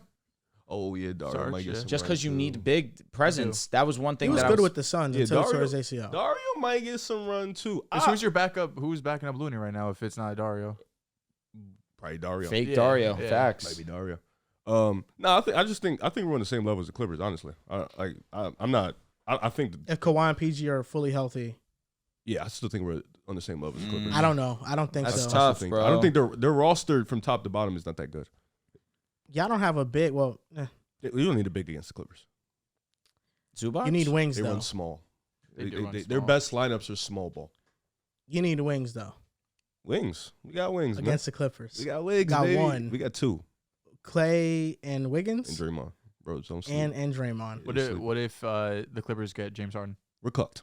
You're cooked. If the Clippers sure. get James That- Harden, they're in that's the the nail in the contention. coffin. That's 100%. actually what I have written down for them. This is the most volatile team for me because if they're healthy and they get James Harden, we're talking about a top three, at worst, top four team in the Western Conference. Yes. Oh no, if they get hard, it's them plus the three teams we mentioned. And that's But the again, West. healthy, we see how. But that's always the caveat. We come into every single season. Yep. We had OG on the show last year saying, "I'm tired of that. I'm tired of that statement being put before the Clippers." So I understand where you're coming from. But to be fair, we saw 2 years removed from I believe it is 2 years removed. Should be two now. From the Clippers being in the Western Conference Finals, and that was without Kawhi Leonard. And we saw one of the best versions of Paul George in the playoffs that we've seen in some time. And then this past season, without Paul George, Kawhi Leonard put on his backpack and was OG. absolutely out of this world. And that's just the unfortunate part of the Clippers because you know what their ceiling can be. They can be one of the best teams. They can be a true contender to win the whole thing. But so long as these two guys, the two stars on their team, are going to be as injury prone as they are, it becomes a struggle to have confidence in them. Yeah. Any team outside of probably Phoenix as of today, if they don't have a big, I'll put the Warriors up against any of them. Including Lakers. Oh, I'm sorry, not the contenders. Got it. But you have a big. You have AD. Got it. Yeah, but any team that they play small. No they- big. That got it. yeah, I apologize. yeah, I will put the Warriors up against anyone. You think of the those teams. Warriors would beat the Timberwolves in a series if they were to match Oh, up the playoffs? go. Yeah. With See, but Gobert. like That's the- not an yeah. easy series. So like the I'll be Kings- honest That's with you. actually an easy series for Steph. Like No, I it's swear to not. God, it is. Whoa. It is. For the Wolves? You put Jaden No, for- McDaniels on Steph. I'm saying Jaden- Wolves versus Golden State is Yeah. easy? For Steph, yeah. Yeah, Steph Who's is going to guarding- get his who's in guarding any Cat? series. Who's guarding Draymond fucking Green? They got Cat and Gobert. They can dominate you guys. They On got the Draymond boards. and Looney. That kind of matches up well. no, Looney. Hell That no. matches up perfectly. Yeah. Why are you lying? Who's guarding Anthony Edwards? Wait, why? Wait. You lost. That- You know, Wiggins that- can't I mean, go. they got you Wiggins. should have started with that. You I'll started be honest. with That fucking Cat. matches up pretty well for the. We're gonna have Rudy Timberwolves. Gobert running circles. I don't know with them. about that. I don't know if it matches up well. They got Draymond and Looney. You got Wiggins put on Because Ant-Man. only Rudy listen, Gobert's not gonna be able to play There's in that levels. series. We understand this with AD and Gobert. There's levels, but we only had AD and we dominated inside. So they have Karl Anthony Towns and Rudy Gobert. Karl Rudy Anthony- Gobert he- still Cat's not agreed. He's not going to Yeah. be inside like that, but he's still going to get his boards. Cat has dominated the Warriors in matchups. in the playoffs. Which one, the regular Not in the season? They never playoffs, played the Yeah, playoffs. but in I the know, but regular that's what I'm saying, season, like, yeah, if you he's honestly, had his way. if you think Cat's gonna dominate Draymond, you think he fell off. No, Cat's not Cat's going to not dominate dominating. Draymond, but I'm Fuck. saying, Cat, you're acting like he can't get switches on other players on the team. I think Cat, if you get a switch on a post on Wiggins, on Clay, on Steph, on course. Kuminga, That's he just- can go to work like pretty He- easily. Well, what we've seen from Cat, he should be able to go to work easily, but we have not seen him consistently. And do that. also Nas Reed coming off the bench. That's Kyle something- Anderson. Off the bench, bro, he's a great bench player. He is. It's Kyle just the Anderson. We're just the naming shit now. lineup they're probably gonna run would be that You're calling Kuminga, Moses Moody. I wasn't even going to name them. the lineup But that the that's Wolves their would bench, probably your run bench? would be that Kyle Conley. Anderson's going to move. I'm in not a gonna series lie, like Shake that. Milton might be better than Chris Paul right now. Nah, you're lying. Yeah, that was a bold face No. loss. The That was a Wolves, terrible joke. the Wolves against you guys would start. Milton's It'll be nice, don't sleep on Conley. It'll be Anthony Edwards, Jaden McDaniels, Karl Anthony Towns, and then Yeah. Rudy I Gobert. don't- I'm not- That's a big lineup But for it's you not. guys to But handle. Rudy Gobert is not an offensive big. He's not somebody that He's would not. dominate us in the But he's a paint. great But screen outside setter. Steph, they're pretty Yes. big too. Not really. No, we're not big. Clay Looney Wiggins is 6'9". That's true. Yeah. He just plays big. He plays. That's what I'm saying. line I'm up not at like- 6'9". Reed, The Kyle Wolves have Anderson. versatility though in their lineups. They can have a small ball lineup with Kyle Anderson at Yeah, the for 5. sure. And But that would work to our favor if you put KA at the That 5. is an advantage. That's You what- You you play bigger than you are. If you Draymond, put Looney, Kyle Wiggins. at the 5. if the Warriors make the Timberwolves play small ball, we're literally doing exactly what we you want. That's it. That's You a can't fact. play into the I think- Warriors' hands. I think also though in like previous playoff series that we view Rudy Gobert in, he doesn't have any perimeter help. I mean, having Anthony Edwards and Jaden McDaniels there to be point of attack defenders, I think helps a lot. Yeah, true, but also the Jazz switched a lot, They did. and they're gonna have to. Minnesota's gonna have to switch a lot with the I Warriors. think Damn, I think Sauce is out. Minnesota. Is he like he's officially? Damn, Yeah. that sucks. That hurts. I think Minnesota's not a team that I think can be contenders this year, but I think they're a team that can challenge contenders, and they're a team that can like take a team to the brink in the second round, trying to get to the Western Conference Finals because of the starting lineup, but the depth they have. I think the Timberwolves arguably have the best depth in the West. I'm gonna go Lakers. I have to think. What they got? K. They got Nas. Nas Reed, Shake Kyle Milton's okay. Anderson, Nikhil Alexander-Walker, He's all right. But the Lakers are probably a bit deeper. Shake Milton. I'm trying to see if I'm missing somebody because I feel like I'm missing a bit. Something. Jordan McLaughlin. No, I would have named him. Probably the Lakers. I think the Lakers. I Troy think the Brown, Clippers did you have a mention? better bench too. The Wolves off the bench have McLaughlin, Nikhil Alexander-Walker, Troy Brown Jr., Kyle Anderson, Nas Reed, Shake Milton. Yeah, I would say the Lakers, Clippers. They also Oh, drafted Leonard Miller. You probably get some run later down. in It's the year. really just having Kyle Anderson and Nas Reed. I'm gonna mean, still go Lakers. That being your 6-7, I think is those are dope. huge. Those are definitely dope. The Lakers probably have a better bench. Who's the Lakers big off the bench? So Christian Wood. Christian Wood. I'd go with Nas Reed over Christian Wood right now. yeah, I mean, I don't. for But blame I you. think y'all have. That's more, also marginal. Where Nas Reed kind of put himself over last season. Yes. Even still, Christian Wood played Christian all Wood's right floor though basketball. is just like you can't play him. and he was being put in position to be the number one big, where that really wasn't Nas Reed.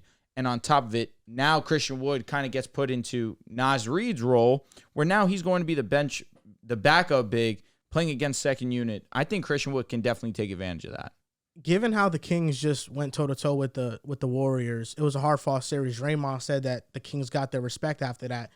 I think the Warriors got worse from last year. Like if you can account for Kuminga leaps, Moody leaps, but I don't think any player on the current roster gives you the hypothetical ceiling that Jordan Poole gave to the offense as a spark. Jordan Poole was not good last year in the playoffs, and he was inconsistent. But we have to understand the reason why the Warriors won the finals in the first place in 2022 was a large part because Jordan Poole was He was awesome. unbelievable. It was that, but it was also the collection of role players they had that just knew their role. You know, Yes. and I think Poole, and I love Poole. I think we're gonna miss him, but I think he has the highs and lows you was talking about with Christian Wood. Like his highs are really high, and his lows are put us very down low. sometimes. So I don't think like with the Warriors. That's why I said with the Warriors, it's kind of like you have like outside of the starting five, which is still like one of the best units in the league. You have questions about the bench and however the bench looks from now up until April is going to be the deciding factor in what this team can do in the playoffs. Because the starting five is fine. You know, they're still one of the best in the league. It's the next 3 to 4 guys up. What are they going to look like in April as opposed to now? And that's the big question with them. I don't think they have any other question other than who's behind those next set of guys. You know, Steph, Clay, Wiggs, Drake, Looney, they're good. They're fine. They can match up with anybody in the league. It's the next 4 or 5 guys. What are they going to do? Let me ask you, though, 2 postseasons in a row, Klay Thompson hasn't been Klay Thompson. 2 postseasons. You don't play one? Oh yeah, the chip one. Last year was way worse. Last year was bad. Yes. What he said was, just going off what he said. He said this is his first year. He's not Rehabbing. Thinking about it. No, Mhm. rehabbing. Well, I guess Was he? I mean, he wasn't rehabbing after we beat the Celtics, right? No, he was. Unless he could have been dealing with No, I something think small. he did get hurt again. No, I don't know. I mean, he could have had. This is the first year. Because he played great in the regular season, so it was really a surprise for me to see him struggle as mightily as he did. No, the King series was basically in that King series they were doing exactly what they do to other teams, and they're old as shit. So it's like they're running around like old heads. That shit makes you tired as hell. Yeah. So that was my next question. Whether you want to hear it or not, which you're clearly aware, this big three is getting old. Yeah. Do you see any regression coming from Clay or Draymond? Regression on defense for Draymond is the most important thing. I think offensively he has been. He said he lost his confidence, which is crazy. That's what he said. He said he lost his confidence. Offensively? Yeah. Which makes sense. If we see a Dre regression from defense, we're done. You're cooked. Yeah. It's quiet. But because without him, you're one of the worst defenses. Yeah, for sure. Yeah. But I think Draymond would be fine. You know, I think the only regression we'll see is in games played. I think that's to be the problem. Which is fine. Yeah, I think Steph is going to give you everything. Clay is going to give you everything. Dre's going to give you everything. I just think the regression, Wiggs for sure, is going to be the games played. They'll miss some games. You know, I think we should get into the standings, and then we talk about breakout players just because we're on the topic of discussion. I like that. Riv, naming your standings first. Okay. I'm curious to hear where you got these teams.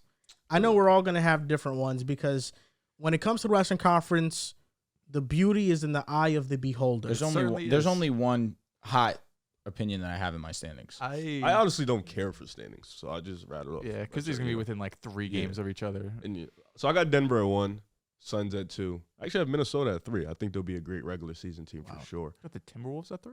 Yeah, I think they should, in theory, win a lot of games in the regular season. Like, they're built for that. The only thing I'll say is last year when Karl Anthony Towns was playing in the beginning of the season, they did not play good basketball. That was their first time being together, though. It took him missing a good amount of games, and then in that period, they started to gel. You'll see Ant-Man improve, Jaden improve, and then now it's a year after Kat, Gobert playing. Like, I think the regular season, in theory, Minnesota should win a shit ton of games. They're a really good team. 4, I got the Lakers. I think, like what Dehls said, like you'll probably not load manage, but be hurt, and miss some time.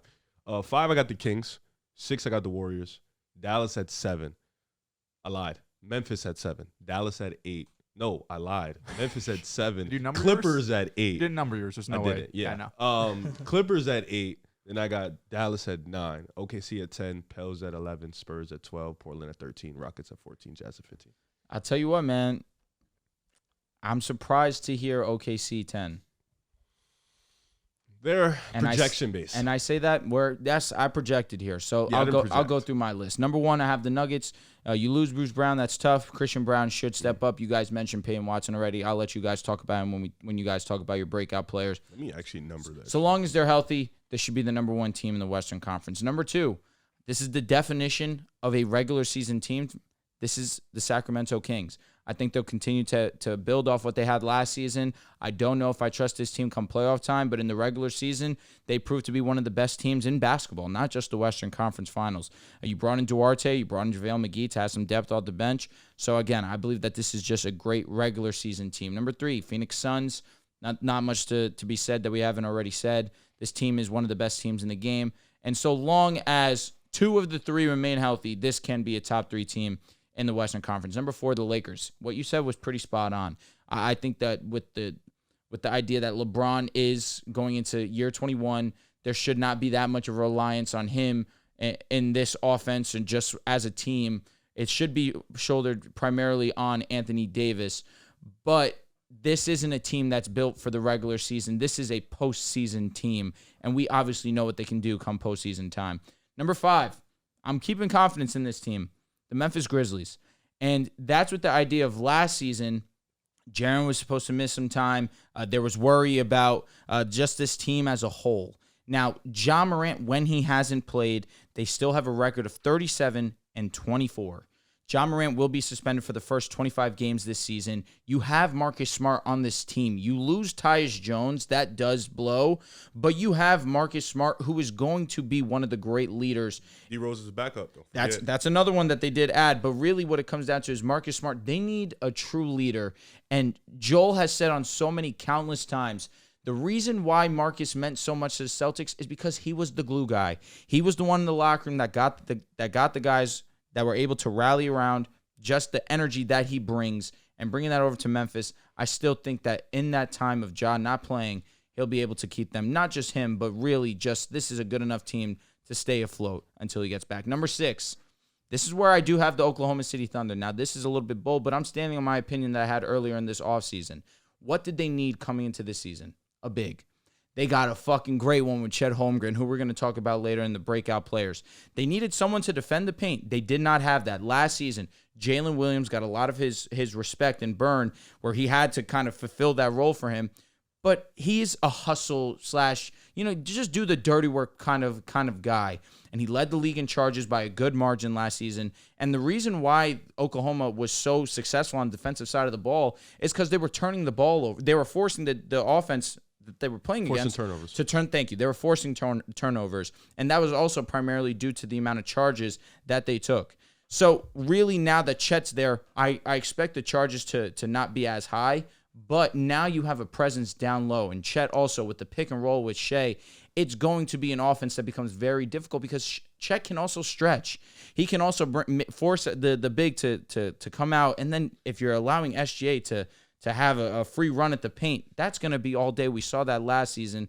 The offense and the team as a whole only gets better. You got him at 5? I have them at 6. Okay. Giddey is going to take another step. He obviously was great last season. J-Dub, and we saw that it felt like the Rookie of the Year race was closed in January. He was so amazing down the stretch that it became somewhat of a conversation, even though Paolo, we had that pretty locked up. But I do believe in the Thunder. I have them sitting at 6. Number 7, I respect the Wolves here. It was just one of those things where I need to see how this team looks early in the season. I do think this is a playoff team. They have a great amount of talent. I love Anthony Edwards. I don't know if we're going to talk about the NBA list that they released where Anthony Edwards was a top 15 player, but that's a credit, and you said it, projection and vibes, because he is unbelievable at basketball as not just an offensive player, but also as a defensive player.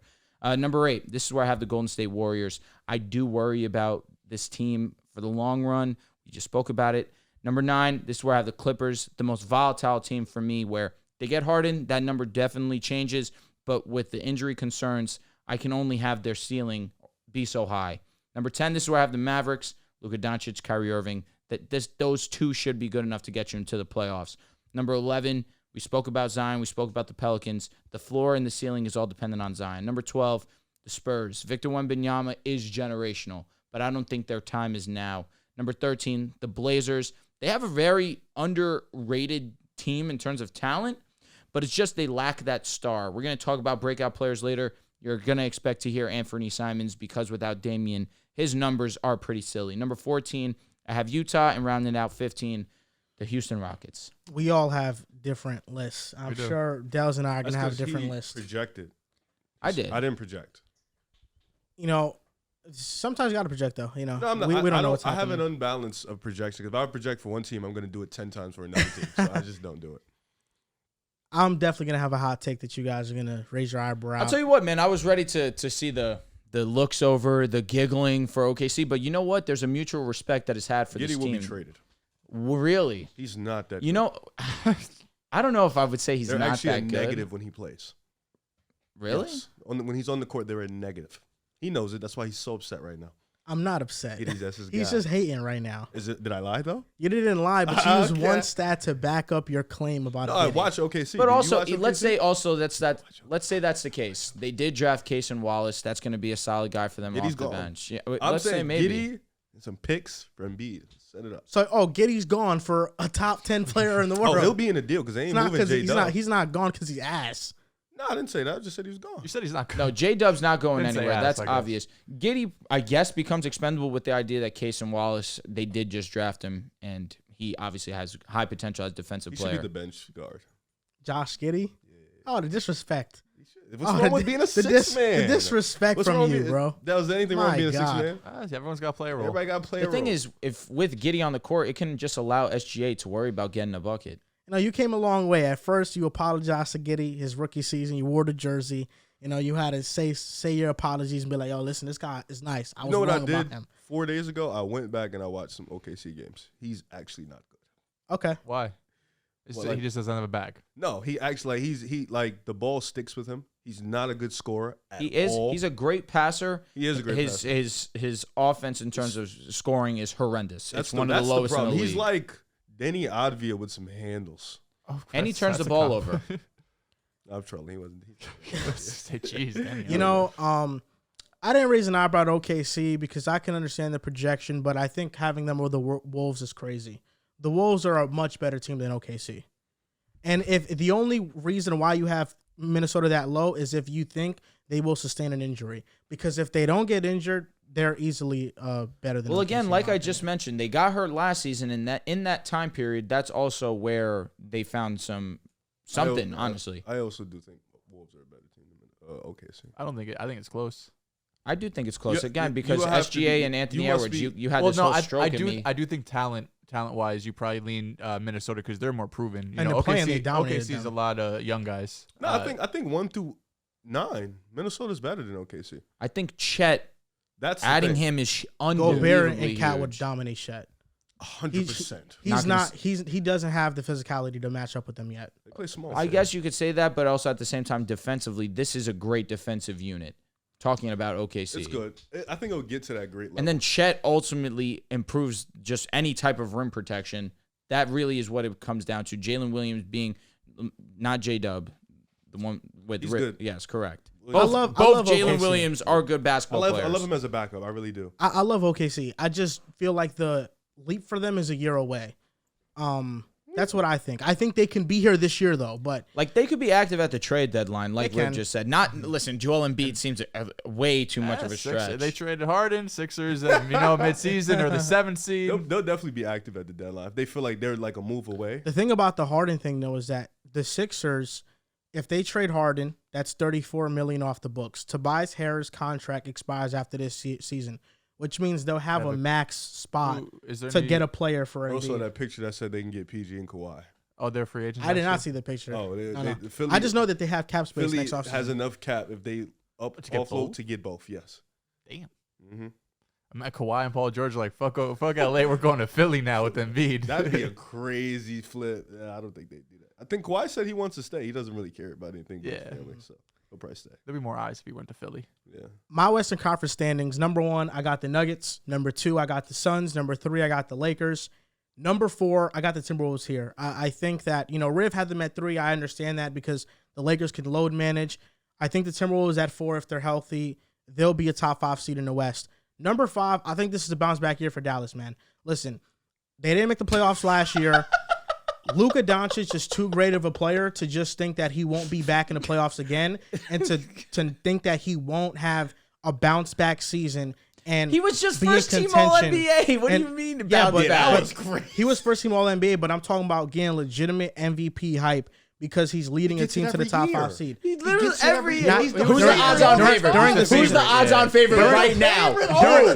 During the season, he was not getting MVP. Yeah, because they're hype. He didn't fucking get bad. garbage. and because he got hurt.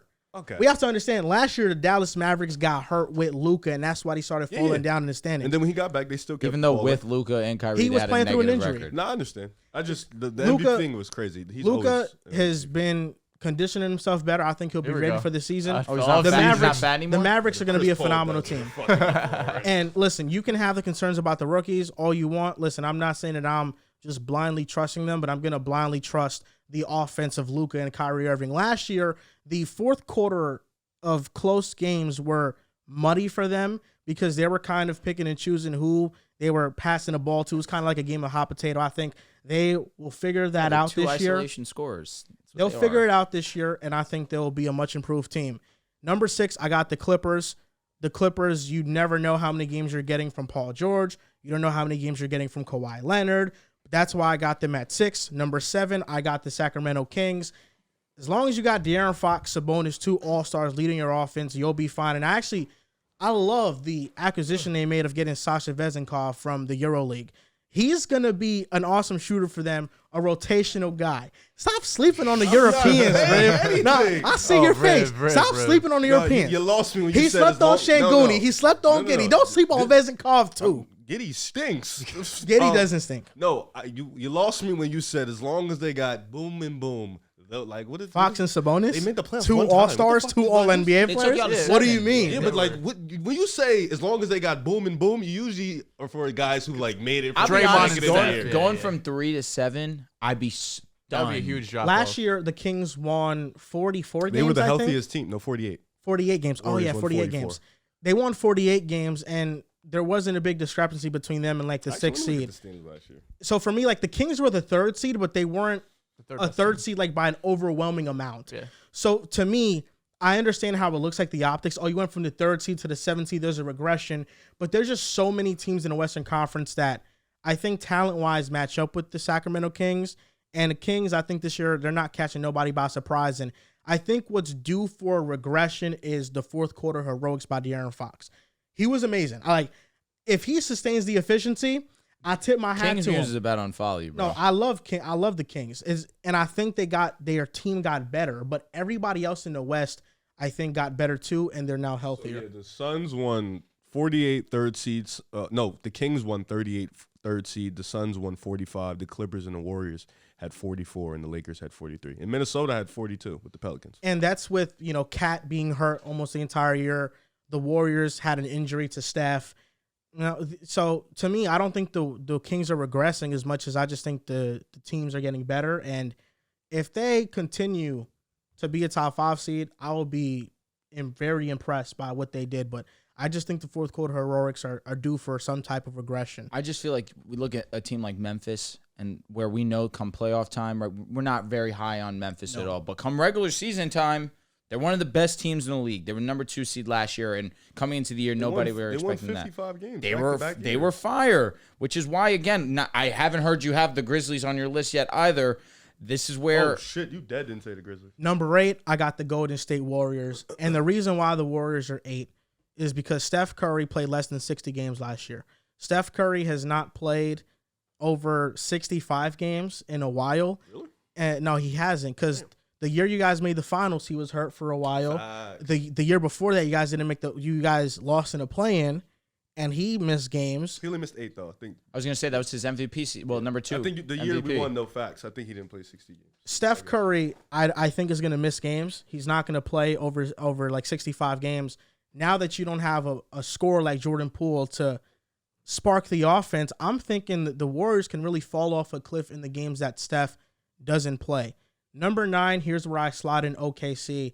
I think OKC, you got Shea, and you got a bunch of breakout candidates. Where the fuck is Memphis? Number 10, I got the Pelicans. Oh, here we go. Number No 11, Memphis. There's always someone. The Memphis Grizzlies are missing the playoffs, guys. How? The Memphis Grizzlies are missing the playoffs because they have the biggest question mark of all the teams that I have above them. The only one that comes close is the Pelicans because of the health of Zion Williamson. Ja Morant. Yeah, the health of Kawhi isn't a fucking question mark. The Clippers are always 500 even if they don't have their top stars. And I know it's listen, let me finish. You know what? Go ahead. The Memphis Grizzlies, Ja Morant is suspended for 30 games. 25. 25 games. Ja Morant suspended for 25 games. That's a huge blow. Did you hear me when I gave my Memphis? I heard you, but the reason why I didn't take that into account is because over the past 3 seasons, the Grizzlies have been still winning games without Ja. For sure. But last season, they were 11-10 in games that Ja Morant did not play in.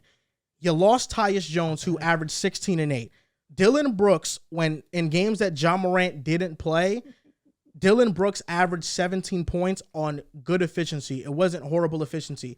You lose. It was 42% from the field and 36% from 3. Okay. Look it up. That's not good. It's okay. 30, Dylan that's Brooks- okay. For Dylan Brooks, that's good Brooks, efficiency. What are you Nah, talking we're about? throwing 36 pizza parties 36 for from fucking three. 42%. 36% from 3, you'll take it. That's average. And Dylan how was Brooks. he? But how was he getting those? Was he stopping the ball, taking a step back 3? Like, what was he doing? They Marcus- lost Tyus Mar- Jones, but they got Marcus Smart. Marcus Smart is not a better fit for the Grizzlies than Tyus Jones. He's not. They need a leader. That's what they got. Marcus Smart cannot run the offense as good as Tyus Jones. Marcus Smart is not. Intangibles, man. You're not taking into Marcus account. Smart is Shame not the on you. offensive player that Tyus Jones is. Defensively, we know that he's leaps and bounds better than Tyus, but the regression that we saw from Marcus Smart last year defensively, is he going to be this lockdown DPOY guy He was hurt this last year in year. Memphis? We're not sure. I'm looking at the games that Ja Morant's going to miss. You're looking at a Grizzlies starting lineup of He got Marcus Smart, 42%. Desmond Bane, John Carnchar, Jaren happened? Jackson Jr., Steven Adams. Steven Adams played 42 games last year.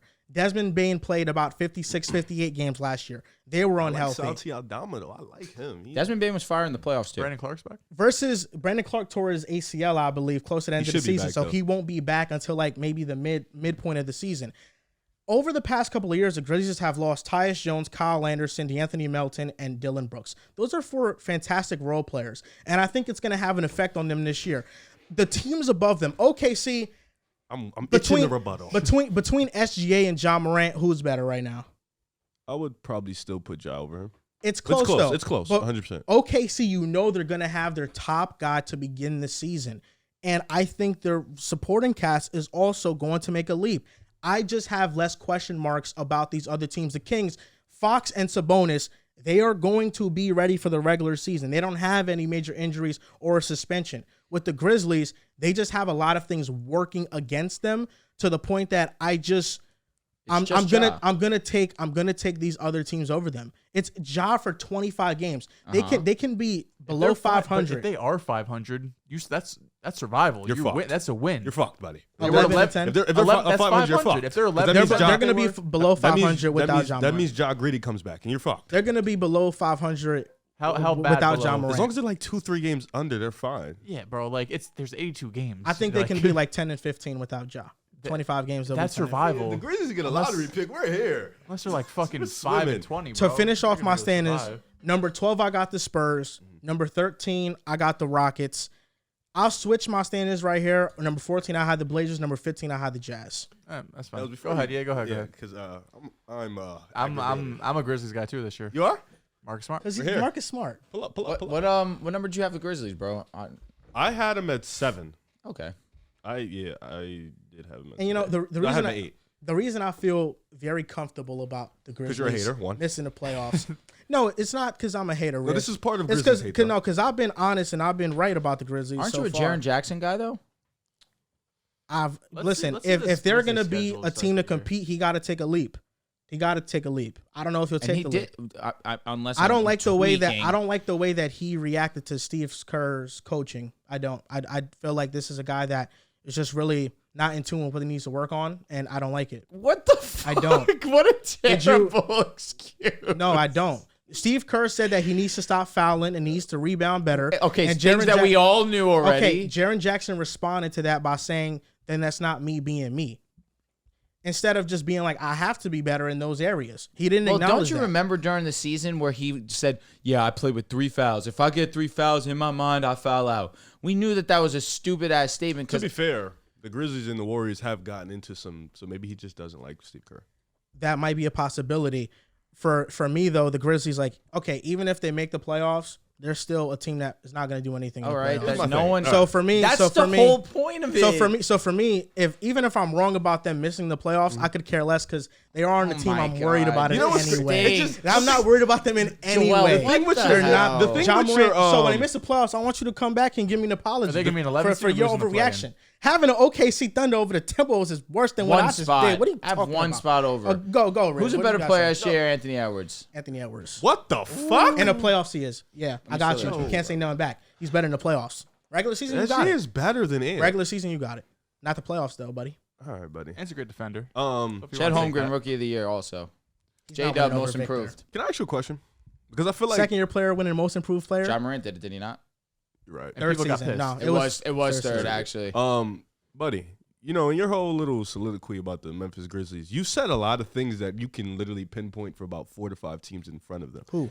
Well, you talked about the injury bug. The Clippers and the Warriors have the same injury, But they're not probably currently, worse. But currently, they don't have any player that's going to miss 25 games. Yeah, but here's the thing: the difference between those two teams and Grizzlies' that team, opening the schedule is not Grizzlies win. terrible. The Grizzlies win when they don't have their player. The Clippers sometimes they do, sometimes they don't. The Warriors sometimes they do, sometimes they don't. The one thing we know for a fact is when the Grizzlies miss Ja, they still are above 500. Like The Grizz- Warriors had a better record without Steph Curry last year than the I said Grizzlies did without sometimes. Ja. Sometimes they do something because the year before that they didn't. The year before I that know, they did it. So but- sometimes they do, sometimes But they last don't. year, the Warriors were 14-12 without Steph Curry. The Grizzlies were 11-10 without Ja. Same thing, bro. I'm No, it's looking. not. I'm It's looking the at the three- Grizzlies' they're first winning 25 improvement. games. They play Portland twice. They play Houston 3 times. They play the Spurs a couple of times. They play Utah. Like Those aren't easy wins. yeah, but these I are don't think. bottom. Those aren't Without Ja Morant. These are talking your about. bottom Victor- three Victor- teams in the league. Victor These are the ones. Victor Wembanyama will West. outplay Jaren Jackson Jr. in all those games. When did you become a Jaren Jackson Jr. hater? Now not you a Jaren hate Jackson Jaren Jr. suddenly. I don't hate Nah, Jaren bro, Jackson you Jr. changed. No. man. Y'all just want to act like I'm a hater because You are hating. I think First Victor of Wembanyama will all, this outplay whole him. they lost Victor Tyus Wembanyama is Jones him. shit. Tyus is Jones averaged insane. 16 and 8 Yeah, as a but starter. they're bringing in Marcus Smart. Marcus Smart Why is are you not treating a him better like he's player normal? offensively than It's offense. than Tyus First of all, the Jones. Grizzlies' offense is already a work in progress anyways. But what Marcus Smart does bring is another level to the defense, which what they ride on in the regular Again, season. and also Hypothetically, the last So year that's Marcus cap. Smart was not a good I don't defender. know. Why Yeah, don't but you he guys was care hurt. about the locker room? He's They the need a results leader guy. in there, and that's Marcus. They didn't just got He's John Morant huge. Pops in there. D Rose is in there. Like that's some leadership right there. Like, Hold up, Ja where did you Morant's have the fine. Grizzlies in your standings? I had him 8. 7. You have them 7. 8. Pardon me. I had You him eight. have them 8. You have them not making the playoffs. No, 11 to 7 is a huge difference. In the he West, had them yeah. 8. He had them 8. The Grizzlies. So this is the teams that I have 10, 9. They're better 8. than OKC. 10. Okay, Pelicans is nuts. Grizzly. If Zion is healthy, Oh my god. absolutely. That's What are we unfair. talking I'm about? more Unfair, worried bro. about You can't- Zion's health if than you- John no, no, missing you're gonna 25. talk the bro. biggest Zion supporter Zion is there healthy is. right now. No, bro. no. He's healthy. He'll you be can't- healthy. He was He's healthy healthy right now. the season. No, you cannot do that. You cannot sit here and be upset. And it was Talk a top about, of the Josh seed. missing. Josh missing time. If that's the case, go up the fact that Zion is probably going to miss time. Don't do throughout that, the year. though. Let's No, he manifest has- good No, you vibes. have to stay Hope you're consistent. okay, babe. You have to I stay did stay consistent. Zion Williamson is literally going to miss time. That's just what's going to happen. I did stay consistent. if he do they doesn't? win? And do What they if he win? doesn't? And didn't they drop off to a fucking cliff when Zion They missed should have time? made the play-in. And BI was like that. Yeah, Stop playing with his name. BI had to be Yeah, like BI historic BI had that to last turn month. into the BI had greatest to player be the ever. best BI And version if we've ever Zion- seen for and a if month. Zion's healthy, it's a viral movie. If Zion's healthy, Ja's gonna miss 25 games because of a suspension, did- not because he's hurt. Who I misses did more take that games into there, account, Ja though. or Zion? It's probably might be Zion, and Ja's already And missing Ja's gonna be out 25. 25 Listen, bro, guaranteed. we had a season where Zion played almost 100% of the season. Granted, it 2 was years the ago. shortened season. There's but a That's not that 60-game long ago. season. That was 2 years ago. 2 seasons ago. It was That's not that long ago. No, it was. I think it was 3 because Coming- yeah. he didn't play the year after that, and then he 3 years missed ago. a lot. Well, this listen, 2020. listen. Last year, Ja played 61 games and then played 57 the year before. Ja has gotten hurt in the past. That's why it's led the Grizzlies And the to Grizzlies be better. still- To have But a the Grizzlies winning could record survive. when The he's Grizzlies out. could survive. What? The Grizzlies could survive. What? Pelicans can't survive. Somebody take that. No, a minute 31 say it 20. again. Say What are you that. talking Say about? that. Say it again. again. No, Yeah, I bro. said what I said. I misspoke. I Yeah, know that's you're why we- overreacting to it, but what I said was Ja Morant hasn't been the healthiest the last 2 seasons. He's gotten hurt, But then it's led them to- which has allowed the Grizzlies to inflate that win total or without it's him. just a resilient group that played well doesn't even- without him. When Ja Morant only played 57 games 2 seasons ago, they had clearly a great record without Ja. Last year, when Ja Morant missed games, they were 11-10. If you're That over was 500 that without was your better best than player, the that's a fucking win. Brooklyn Nets when they had Mikal Bridges averaging 25 points a game. My God, Okay. They he were just- under he just 500. that does Right. not So matter. think about that. Grizzlies aren't in the Grizzlies aren't in the East. Grizzlies aren't in the East. The I don't care Grizzlies about without that. their star, Bro, if whether you're- they- Why are we you don't even comparing know the they're Grizzlies playing. to the Nets? You don't I even don't know they're care. playing. The Grizzlies, without their star player, had a better record than a man who was averaging 25 points per game on a defensive Unbelievable They team. had the same win efficiency. percentage as the Unbelievable efficiency. Timberwolves did last year without Desmond Ja Bane Morant. averaged Say it again? 25 They had the without same Ja. win percentage as the Timberwolves did last year without Ja Morant. 11-10. Cat missed 52 games of the season. Yeah, the You Wolves say are it's 50 talking about Ja Morant. better. Cat missed 50 games last year. But Cat dealt with a stomach virus heading into the season. He was sick. And then he got hurt. Then he hurt stomach his virus, calf. of course. All right, let He me did. give my That's list. a Let fact. me give my list. did he a do fact. the stomach virus? That's a fact. I don't want Look to it keep up. arguing about the fucking Grizzlies as the 11th seed. 1 and 2 Nuggets Suns. Now we're talking about there. 3 I have the Kings. I feel like Joel is the only one at this table who haven't fallen off a bit, which I can see. But I'm with Drew. I think regular season this is going to be a team that wins a lot of games. Just I don't see them as a championship contender because I still feel like they're missing the best player to go on a championship run. I don't think Fox or Sabonis can do that for you. 4 is where I have the Lakers. A few less wins for the regular season, but playoff time, they'll be right up there with the Suns and the Nuggets. At 5-5, the Clippers, two of the three last seasons, they've been a top 5-6 seed. It was just really 2 seasons ago where they really fell off a cliff. It was just in the play. Not a stomach. Not a You stomach. lied. My bad. He's still doing infection. He was sick. Throat infection. Crazy. So essentially he had a sinus infection. He had a little throat cold. Oh, yeah, like Jer. He's been out for 3 No, weeks. he was out for he lost 20 pounds though from it. Yeah. Oh, I'm Facts. sorry. Facts. Look it up. I'm about to look it up for y'all. All right, at 6 is where I have the Golden State Warriors. Hey, respect, Dehls. If we still had your pick, I'd have you. Let me ask you. I didn't respect them. I had don't them remember 8. 8. I like that. I think You it's can talk okay. you can talk yourself to I'm 8. still trusting them to be able to get into the playoffs, but I do worry about offensively. They're going to be missing juice. They're going to be lacking juice without Jordan Poole. Steph Curry is the only person who puts fear in your eyes offensively. Klay Thompson, great regular season. You got to give him credit for that. But in the playoffs, he was terrible. And maybe that with that little chip on his shoulder, maybe he comes back better. But offensively, I do worry about this Warriors team.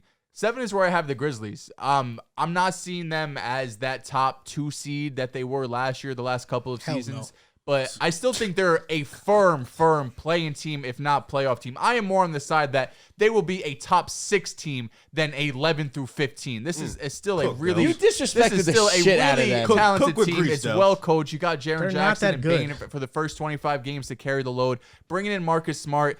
Is he Tyus Jones offensively in terms of playmaking stuff? No, probably not. But defensively, he's still going to be one of, not their best perimeter defender, assuming he's 100% healthy.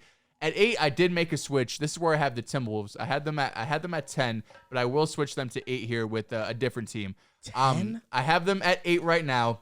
You had the Grizzlies at 11. You did have the That Grizzlies shit at does 11. not matter. Timberwolves will be way better than Grizzlies this year. Timberwolves were a fucking when have 8 they seed ever last been? season. Because Relax. Cat missed 52 They games. weren't the 8th seed. And he lost they 20 were like pounds. Thank you. Thanks, they, bro. they weren't in the 8th seed. They were like a 9th And he seed. lost 20 pounds. Oh, really? Because of his the throat year, infection. year John Morant missed 40 games. Didn't the Grizzlies was the 3rd seed? And they fried. Was Oh, it last year? And It wasn't last they year. actually beat the Timbs. Wasn't that It that wasn't same last year? year. That same Oh shit! year. That was the same They year that beat- the Wolves blew Yeah, almost every single game in the 'cause fourth they quarter. suck. Got it. Yeah. Not because they Okay, suck. They're just inexperienced. Now, If I they got meet the- in the playoffs again, the Grizzlies I getting got the smoked. Wolves at 8. I know like that. I like them. I like them a lot. I love the wing pairing with Ant-Man and with Jaden McDaniels there. You got some bigs down low. Mike Conley at point guard. 9's where I have the Dallas Mavericks. I don't believe in this team at all. Where'd you have the Not Mavs? even a little bit. The top 2, Luka and Kyrie, amazing. Luka can do Nice. Had them spectacular 5. things, You but really have them 10. outside That's ridiculous outside the to me. top 2, So 9, it's 9, it's 10. hard to trust these guys. I love Grant Williams. He's a role player. He shouldn't be hyped up as Bro said he this gives is them going to the be your juice. 3rd or 4th best player on a team that's going to go deep in the playoffs. And a lot of the other guys you're hyping up, whether it's Hardy or I love Hardy. Josh Green, Green or whoever it might be. You're kind of expecting them or hoping they could take another leap. All of these other teams above them, there are way deeper. There's way more guys that I trust on the team than the Dallas Mavericks, but they do have Luka, so you got to give him respect. And 10 is where I have the Thunder. 10's where I have OKC. He's so upset. Bro was sitting there, you was talking about Dallas. He was just so upset. It's funny because I'm looking him in his eyes. He knows I'm looking at him. He's just looking through. He's just like, I'm not gonna give it. I think it's very bold of you guys. Not you. I won't okay. group you into this. You can be a bystander. He has and look at this. 9. He has him at No, 9. no, Don't listen. exclude him. No, this is why I'm Don't exclude him. This is why I'm I excluding didn't Riff. disrespect Dallas. How? You How said am they I suck. What do you talk? Last season they sucked. Yeah. Y'all left at me when I had him as an 8 seed last year. I said I have concerns. I have concerns if they're gonna have 2 rookies in the starting rotation. That's my concern. Valid concerns. Now listen, Riff. Hey. Where did you have the Timberwolves? I had the Wolves at 7.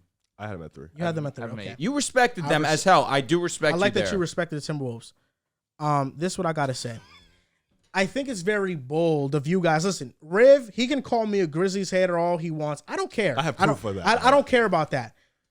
When it comes to you guys calling guys. out my I'm feeling away. You guys calling out my Grizzlies standing prediction when you have them as obvious playing teams, and It's quite clearly you have the Mavericks and the Timberwolves so low because of your biases.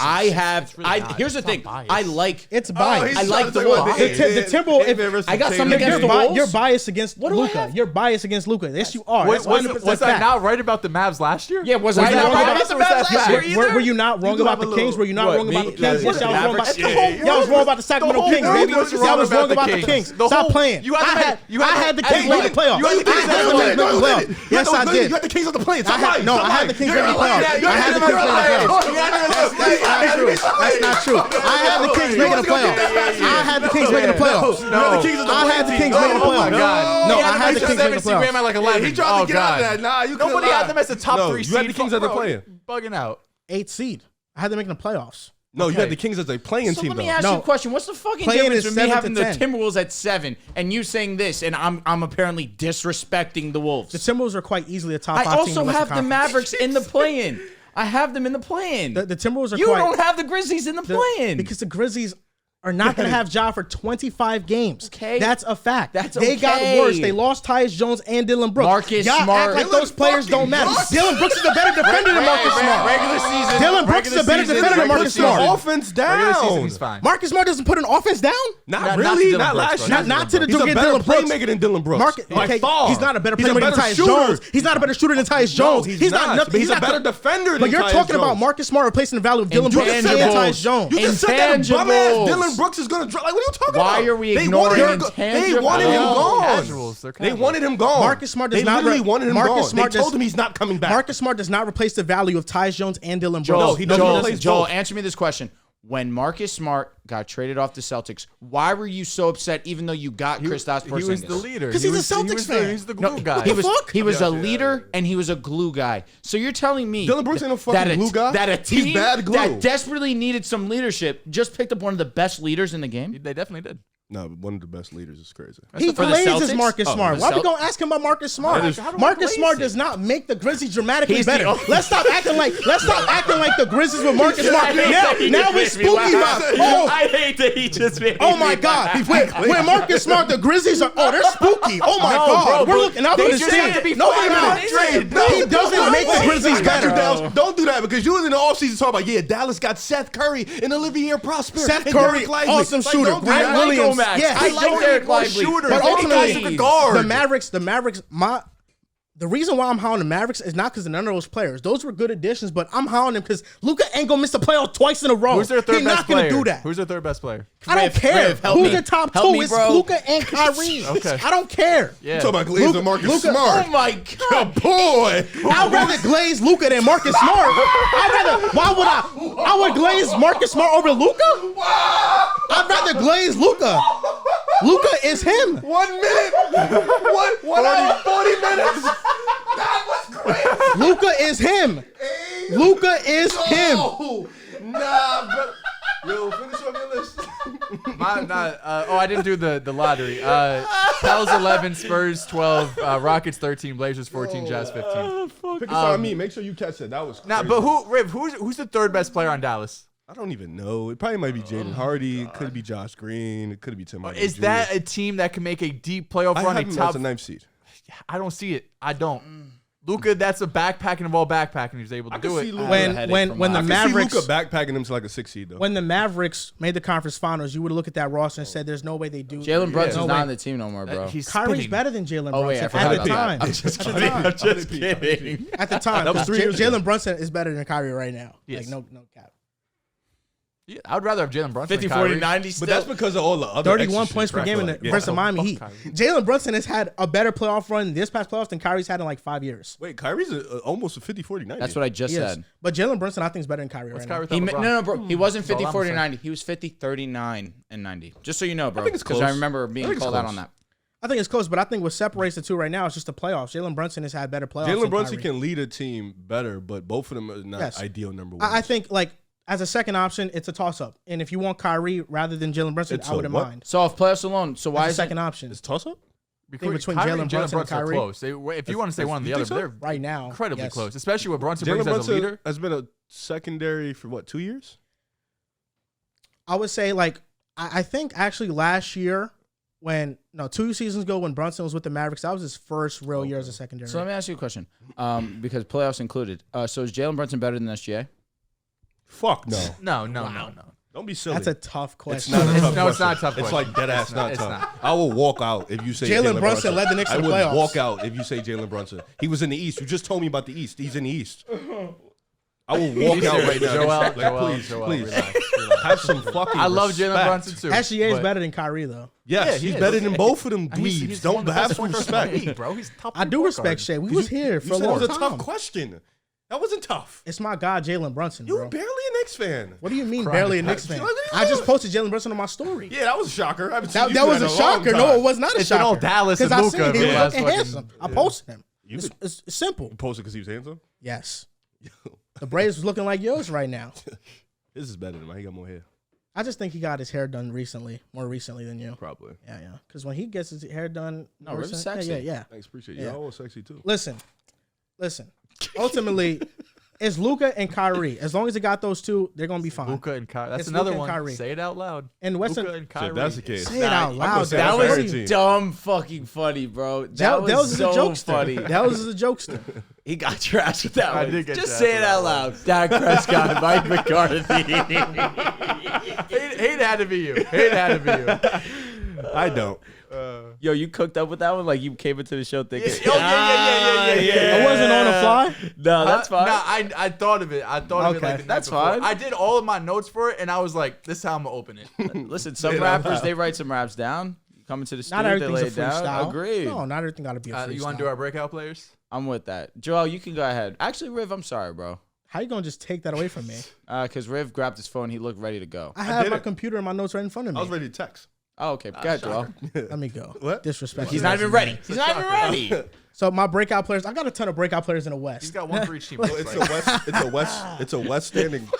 I got a lot of breakout. He said, I got a lot of breakout players in the West. Yeah, we're talking about the West, bro. Why would you not have it anywhere No, else? like compared to the East, I have more in the West. East stinks, bro. It's okay. I know that's why I got more Why in do the you West. have anybody in the Knicks?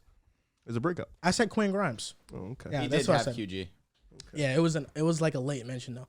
So okay, these are my breakout players in the Western Conference. With the Denver Nuggets, it's Payne Watson. I know Christian Brown came onto the scene, and I wouldn't be surprised if it's him. But I think with the loss of Jeff Green, there needs to be a wing to step up in this rotation. I think it's going to be Payne Watson. I love his length. He can defend. That's why I got him here. With the Mavericks, it's Jaden Hardy. I think Jaden Hardy can become one of the best 6 men in the NBA. When he has started in place of Luka or Kyrie, Jaden Hardy has dropped straight buckets. He fell tremendously in the draft, and I think this year he's going to really show out. With the Timberwolves, it's Jaden McDaniels. Snub from all defense. He'll make a defensive team this season, and I think he'll be a better offensive player. For the Warriors, I think it's Jonathan Kuminga. He has to break out. He has to be a valuable rotational piece for the Warriors if they want to make the playoffs and be a top contender in the West. OKC, I got Jalen Williams, J-Dub. J-Dub. He's bad. Listen, he's good. He's bad. dumb He's good, good. yeah. He's awesome. He's a bad man. Jalen That's what he Williams is spectacular. And I think this year he's going to average 18, 19 points per game. Rockets, it's my boy Alperen Şengün. Alperen Şengün grew 2 inches over the summer. This guy is baby Jokic. Alperen Şengün, I've been high on him for a while, but I think this year is a year where he finally has structure around him. He'll be putting up better numbers offensively, more points, more assists. I think he'll rebound the ball better. And I think with Ime, he'll become a better defender as well. And last one is with the Spurs. I got Devin Vassell. He kind of Even broke more so. Even more so. He kind of had a mini breakout last year, but he got injured, so it cut that a little bit short. Devin Vassell, I think, can be the perfect number 2 to a guy like Victor Wembanyama, and it's a big reason why I think the Spurs will be competitive all season long. Okay. I like that a lot. Go ahead, Riv. Are you still texting? You want me to lock in? I can lock in. Lock it. All right, you slut. All right, so no surprise here. Breakout player for me in the Western Conference. I have 2 Lakers. One of them is going to be Austin Reeves. Joel said it during the preseason a couple of shows back, saying that he believes that Austin Reeves has a chance to be an all-star. That's definitely in the realm of possibility, being the 3rd star on this Los Angeles Lakers team. He was sensational in the playoffs, averaged 17 on great efficiency, solid defender. Definitely look to him to take a step where he only averaged 13 points per game last season, but he really broke out towards the second half. Max Christie. So louder with the fans, you know. For sure. Kirk Cousins will not be waiving his no trade clause, by the way. He's staying in Minnesota. Okay, that's cool. But yeah, 13 in the regular season. Jets. But you know why it was loud? Because when it mattered the most in the playoffs, he was absolutely out of this world. And on generational efficiency in the WCF as well. Don't forget that. It was loud before that, but I guess. But Max Christie, I think that he will have an increased role in this offense as well, primarily because he's such a great shooter. And also, he can defend at a relatively high level also. It's just a matter of him getting the minutes. And I think that it was a battle between him and your boy, Cam Reddish, for like that last rotational spot. And most definitely, it will be Max Christie's. I think he has a mini breakout, more so of a low-key player. Yeah. More so on a low-key player, I'll add to the Christian Braun hype train. We saw it with Bruce Brown gone. We also saw it somewhat towards the back half of the Nuggets stretch where Christian Braun, and in his minutes, he was great really for them in that playoff run. So with Bruce Brown gone, I look for him to take that step up and really fill that void. Next on this list for me is Chet Holmgren. I feel very firmly in this. The Rookie of the Year competition, people are already writing it off that it will be Victor. Chet will be that great, that his name will most definitely be in that conversation. He's in such a great situation right now where he's the perfect plug and play for OKC with all the things that he can do. He can handle the basketball. He can space out the floor. Obviously, with the size that he has, he can definitely be a force down low. Doesn't have that strength to really force his way down there, but he has the size to finish. I don't know about girth. Yeah, no, no, just length. Long. Yeah. He's lengthy. He's a Long lengthy and pointy. fella. Yeah, kind of. He's got a pointy head. Who do they say that he looks like? I'm blank. I'll come back to that. But I do believe that he's going to be one of the better rookies this year and will be a top 2 rookie in my opinion. Next on this list, Anthony Simons. Joel has mentioned it a ton of times, talking about how great Anthony Simons has been without Damian Lillard. So what's the breakout for Simons? Because he's already he's like Probably 25 plus game. Which is most definitely within range. What was it that he was averaging with Damian gone? Was 27, it 20? 28. Like, Yeah, bro, some shit. with the usage that he's going to see this season, there's a strong chance that he will be the number 1 scoring option on this team, and it will show by season's end. I believe in Shaedon Sharpe. We saw it down the stretch last season. I think that with now more opportunity being presented to him where it's not going to be primarily in one person's hand, maybe Anthony's and Scoot's, because Scoot's the guy that they brought in to obviously take over with Dame gone. But I think that how athletic Shaedon is, how much he's able to just score on all 3 levels, I believe Shaedon can have a breakout. And lastly, you mentioned Sengun. I love that pick. I'm going Jabari Smith. And that really bodes more so with him having confidence in himself. We saw it in Summer League a little bit where he had the buzz beater. We were there live for it. That was pretty awesome. But that's Summer League. Preseason, he's looked confident. He's looked more like he's looking to score. And with Amon, with Fred, he's going to be put in better situations to score the basketball also. I believe in the talent that is Jabari, and he'll be much better than he was last season. All right, ready. Let's do it. So I got 6 players. You talked a little bit about Jonathan Kuminga. Of course, he's been on my breakout list for like 2 years. Every year. Yeah, but this is the year. This is 100%. It's going to be the year because he has no choice. He has no choice, and the FO has no choice. He's going to have to play a lot of minutes. You know, if you didn't put the A at the end of Jonathan Kuminga's name, but yeah, he just provides a different type of athleticism for that team that they need.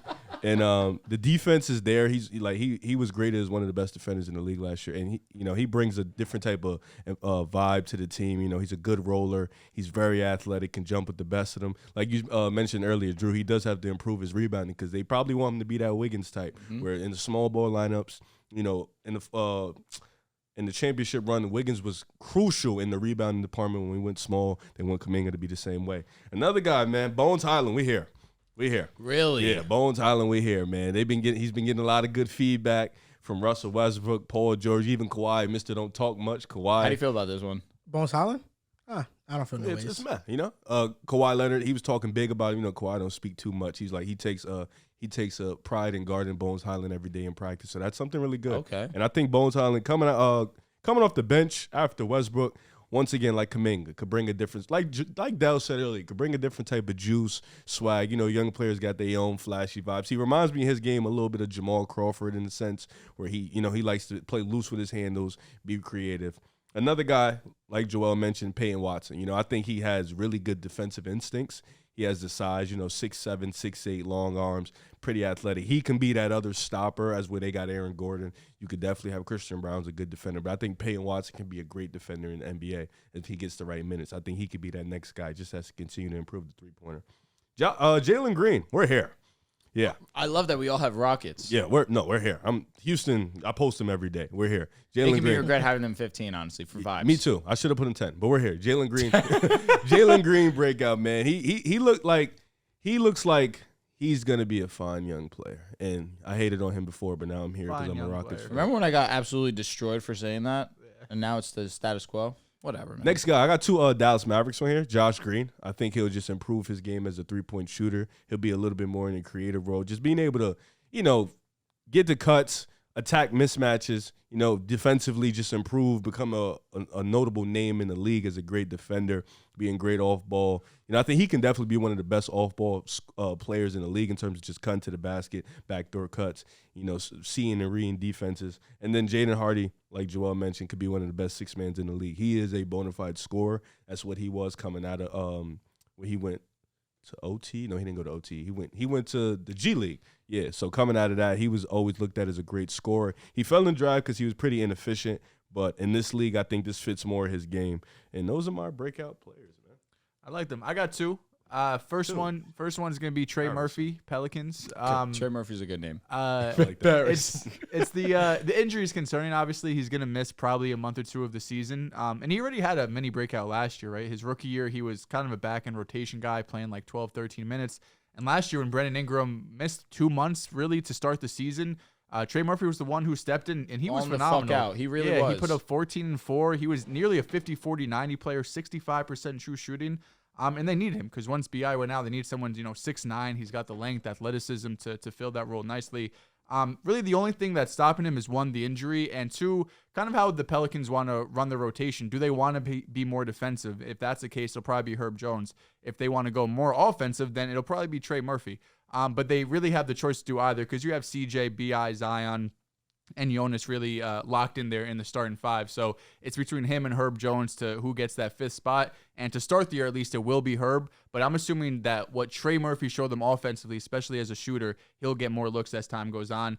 My other one's going to be Shaedon Sharpe. You guys talked about Anthony Simons a little bit too, but I think Sharpe's going to be another guy who's going to get more opportunity. Of course, Damian Lillard being gone is going to open up a ton of touches for everyone on the offense.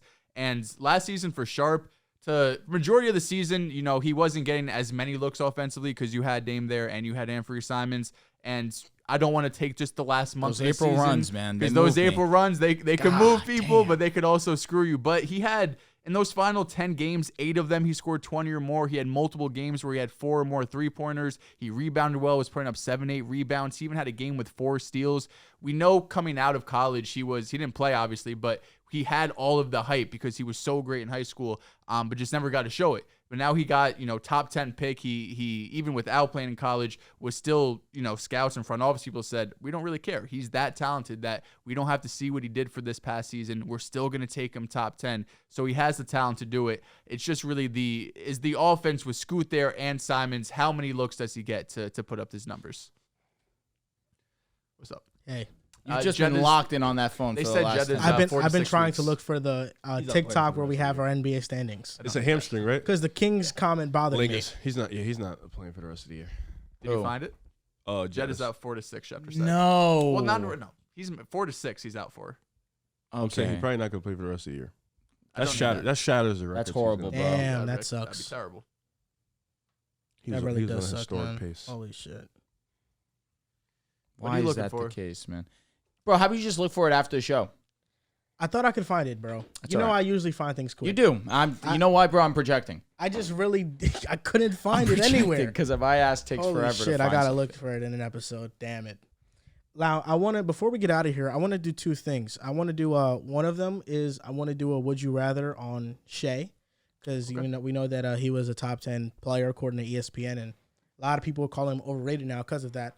And I also want to, talk about Devin Booker and Jason Tatum and, see where you guys are at. Because Carson from Nerd Sesh said he'd rather take Devin Booker. So, okay. It's Tatum, bro. It's Tatum? Yeah. Okay. I mean, it's pretty calmly Tatum. With respect to Book, I can. it's the two-way ability. I can see the argument for Booker, but I would take Tatum. Yeah, because Booker, I mean, Tatum just has these lulls offensively where in a playoff series, he could disappear for a game or two, or even like halves and 3 quarters. But defensively, in my opinion, he washes Devin Booker, perimeter and being able to defend at the rim. And offensively, his ceiling, like the efficiency Devin Booker put up last year, Tatum has not reached. I mean, no player really has reached the efficiency Devin Booker was doing at some points during his playoff run. But we saw him put up 50 in Game 7. We saw him take over fourth quarter Philly Game 6 and win them games single-handedly. So even though the ebbs and flows of Jason Tatum, you probably take the consistency of Booker. I get that. But I think he's a better playmaker than Devin Booker, and I think he's better defensively. Jason Tatum's a better playmaker than Devin Booker? It's very close. No, it's not. It's not close at all. Why not? He's not, because Devin Booker can make more reads than him as a passer. He can hit Tatum passes off the pick and roll. He can make passes across the court more efficiently, more consistently than Jason Tatum. Playmaking-wise, I don't think it's close. I'd lean Booker, but it's not like it's not a not. Jason Tatum, I believe, averaged 4 assists in his playoff run. Tatum also had to do more as a playmaker. Tatum also, really I'm tweaking in the finals. Didn't he have double-digit assists in Game 1? In Game 1, he did. Was it 14? Shit like that. Jason Tatum in the 2022 playoffs, when the Boston Celtics made the finals, averaged 6.2 assists per game, 4.2 turnovers per game. The turnovers got to clean up. But Devin Booker in these past playoffs averaged 7 assists and averaged 2 turnovers a game. No, for sure. I lean Book, but it's not like Tatum is this non-playmaker, which I know that's not what you're saying. Tatum's not this non-playmaker. But I think he's still a great playmaker in his own right. I don't think he's a great playmaker. I don't think he's a great I'm not going to get caught in for his semantics. position, he is. Correct. Well, that's different than being a great playmaker. In a vacuum, he's not a great playmaker. Because I feel like, because now you're talking about the whole span of the league. But for his position, he's a great playmaker. And I think what you say about Jason Tatum is, okay, the idea of him defensively is a top guy. We know that he's that, but on a consistent night-to-night basis, he does not. He's not a top defender. He is not that. He's inconsistent on defense. I disagree with that. Jimmy Butler was cooking Who Jason Tatum or Jaylen Brown should take that assignment. He was not cooking Tatum. Jimmy Butler was pretty inconsistent against us. And also Jason Tatum. While you might say Jason Tatum in turn, like Devin Booker is not going to reach Jason Tatum defensively. Jason Tatum has yet to reach. Devin Booker's older than Tatum. Jason by like 2 years, not a lot. That's a good amount of time. Jason Tatum has not reached the versatility offensively that Devin Booker has already. He's not. I think Devin Booker is a better scorer. Jason Tatum is a better scorer. Jason Tatum is Devin Booker's one of the best scorers in the game. Yes, but Jason Tatum is I drive to the basket or I settle for a 3-point shot. Yeah, his mid-range shot, his mid-range shot isn't like Devin Booker's. Devin Booker is automatic from the mid-range. He's still a great 3-point shooter. He can drive to the basket. He has a post-game offensively. D-Book, his offensive arsenal, he can do everything offensively. There's not one thing he cannot do. I don't disagree. So you think Booker's better than Tatum? I think Booker is better than Jason Tatum. And I think Booker's I think Well, he thinks the Grizzlies are 11 seed. I don't give a shit what he thinks. When we talk, I mean, didn't you have the Celtics win in finals last year? So wait, you think Devin Booker is a top 7 player in the world? Didn't you have the Timberwolves as a 1 seed last year? I think they got injured. They would have been that if they would have been the 1 seed. They would have been top 3 for sure. I'm pretty sure we've had Tatum as a top 7 player in the world. You think Devin Booker's a top 7 player in the world? You can't ignore. This is why we know it's the offseason. People are bored, bro. You can't ignore what Devin Booker just did in the playoffs. What do you mean? He was the first. Denver? He was the first player to average 35 points per game on 60% true shooting percentage in the playoffs in NBA history. I don't think we can forget what he did. I feel like somebody else has done that. And I think in his first playoff run, he led the Suns to the finals and averaged 26, 27 points per game in his first playoff run. The thing that Devin Booker, anti-fans like to do is just talk about his elimination game stats. Of course. If you look at those elimination game stats, they're horrendous. The elimination game stats are not good, but I also think he get the elimination games 40? are... Correct. And Yes, he got did. outscored by, do you know who he got outscored by? Everybody? No, on the Suns, the only one player outscored him. Who? I don't know. Cam Johnson. Oh. Didn't they just lose to Dallas? That's a heavy favorite, that's the game that I'm talking about. They didn't just lose, but 2 seasons ago they lost to Dallas. He's a super team, bro. I mean, now Jason Tatum's had a super team with the Celtics. Celtics have never. They literally have 4 All-Stars. This is the best shot Tatum has won a chip. Right now, you're saying Drew Holiday is not an All-Star. He just made the All-Star game, though. We know at this table, we don't determine an All-Star. You don't think Drew Holiday's an All-Star caliber player? He definitely is. I think he's at this point, like last year, so he's like a high level. Here's the thing, though. Wiggins is an All-Star. But he's not an All-Star. He's a high Drew's level role better player. than Wiggins, though. I think they're both high level role players. At this point in time, I think Drew's better than Wiggins. I don't know. Yes. They're in the same tier. High level role I player. agree. Yeah, Drew offensively in the playoffs just. I mean, Jason Such a Tatum got negative. drafted to a 50-plus win team. Devin Booker had to work out the mud Shout with out garbage Brooklyn, man. Phoenix Suns teams. And the first time he got a taste of the So we're playoffs, gonna Why is went that? to the Yeah, finals. Is that a knock on yeah, Tatum? yeah. It's a All right, let's knock get on to the would Tatum. you rather. And Yeah, the let's thing do the about would you rather. the thing about Devin Booker and Jason Tatum, Devin Booker is a top 10 player in the world. Yes. Jason Tatum is too. They are Like, not. if you I don't know if Devin Booker's a top Devin 10 Booker's player a in the top world. 10 player in the I world. think I would Dame have is him better top. than Devin Booker. That's not hot. That's not a hot take, but I think I think Dame is a better player than Devin Booker. Dame has not been better than Devin Booker in the playoffs, though. He hasn't been in the playoffs. In a minute. Dame has. No, I'm talking about you talking about last year, the year before that. He hasn't really. Oh, the year before. Whoa, wait. Against Denver, he was killed. otherworldly. killed. He, He didn't do carrying. just what Devin Booker Yeah, I just think did, he though, in this playoff He didn't do the probably Didn't the he have 10 efficiency. threes? No. He had 10 Not the threes a points game. either. Let me Not the see. points either. I think because he had 50. Let's one do game. let's do this SGA. Would you rather? You want to rattle off the names, Drew? You didn't have the name. Bro didn't have the names ready. No, I wanted one of y'all to do it. I wanted Oh, one of I y'all to mean, start Well, it. why I didn't wish you you would've tell told us? You know, Well, it's not difficult. It's just you go to ESPN.com, player stats, and then you look at players around the same he averaged tier. 34 and 10, buddy. 34 and 10. Yes, What did Book average? He averaged 35, 36 a game. 34 and 10. Did you hear the 10 part? Booker averaged don't care, 35 don't and 7. And the efficiency was better than Dame, bro. Well, D-Book literally just did something nobody in NBA history has ever done in the playoffs. I don't. I would take Dame. From an efficiency Let standpoint. me see. What was his? You would true take shooting? Dame, but it's a toss-up. I don't know. I think most people would take Dame. Let me see. Dame was 66% true shooting. That's fucking stupid. This whole NBA history. Booker was better. what? Booker was No, better. no, you just told me he did. No, I'm saying Dame was 34 and 10, 66% true shooting. 34, not 35. I said 35 points per game on 60% No, true but shooting. no, That's but first in NBA history. you saying he's better, but I don't. One because of 1 point. Not because of 1 point. Devin Booker, his first 3 playoff series have been better than his first 3 playoff runs have been better than Dame's. I got the names for SGA. Dame after the first round has not done nothing.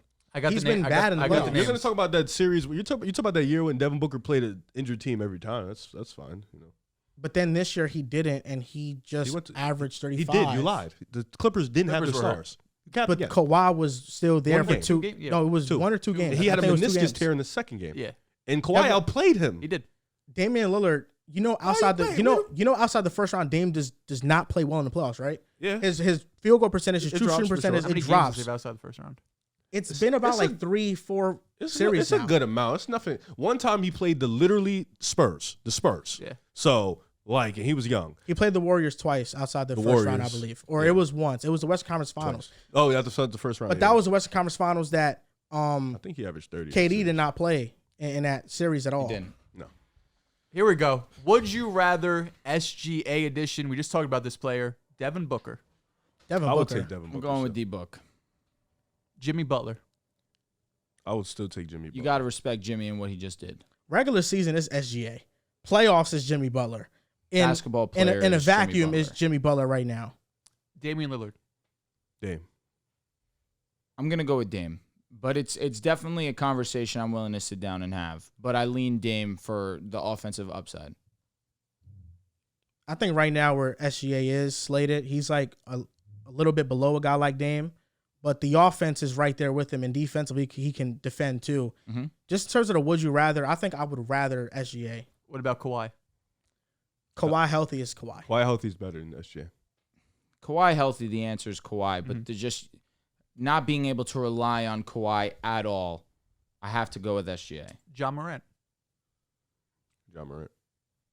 Give me the guy that's Actually, I reliable. might change my Yeah, answer. I think I lean. Actually, yeah, I'm changing my answer. Actually, because the defense. Give me correct. SGA. The defense really is the separator. And the shoot, Ja's not a shooter. So, Dame is a shooter. So, I would okay. I'll take SGA over Ja. I'm going SGA over Ja. How about Jamal Murray? SGA. Very comfortably, easily. The playoff SGA. run, historic superstar numbers doesn't move you.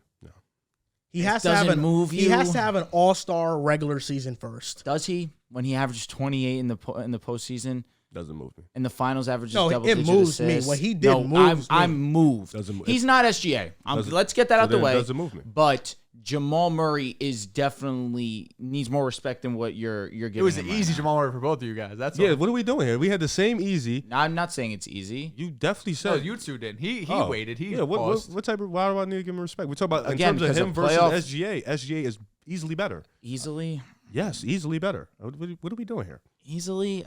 Easily better. As an Again, offense, 3-level scorer.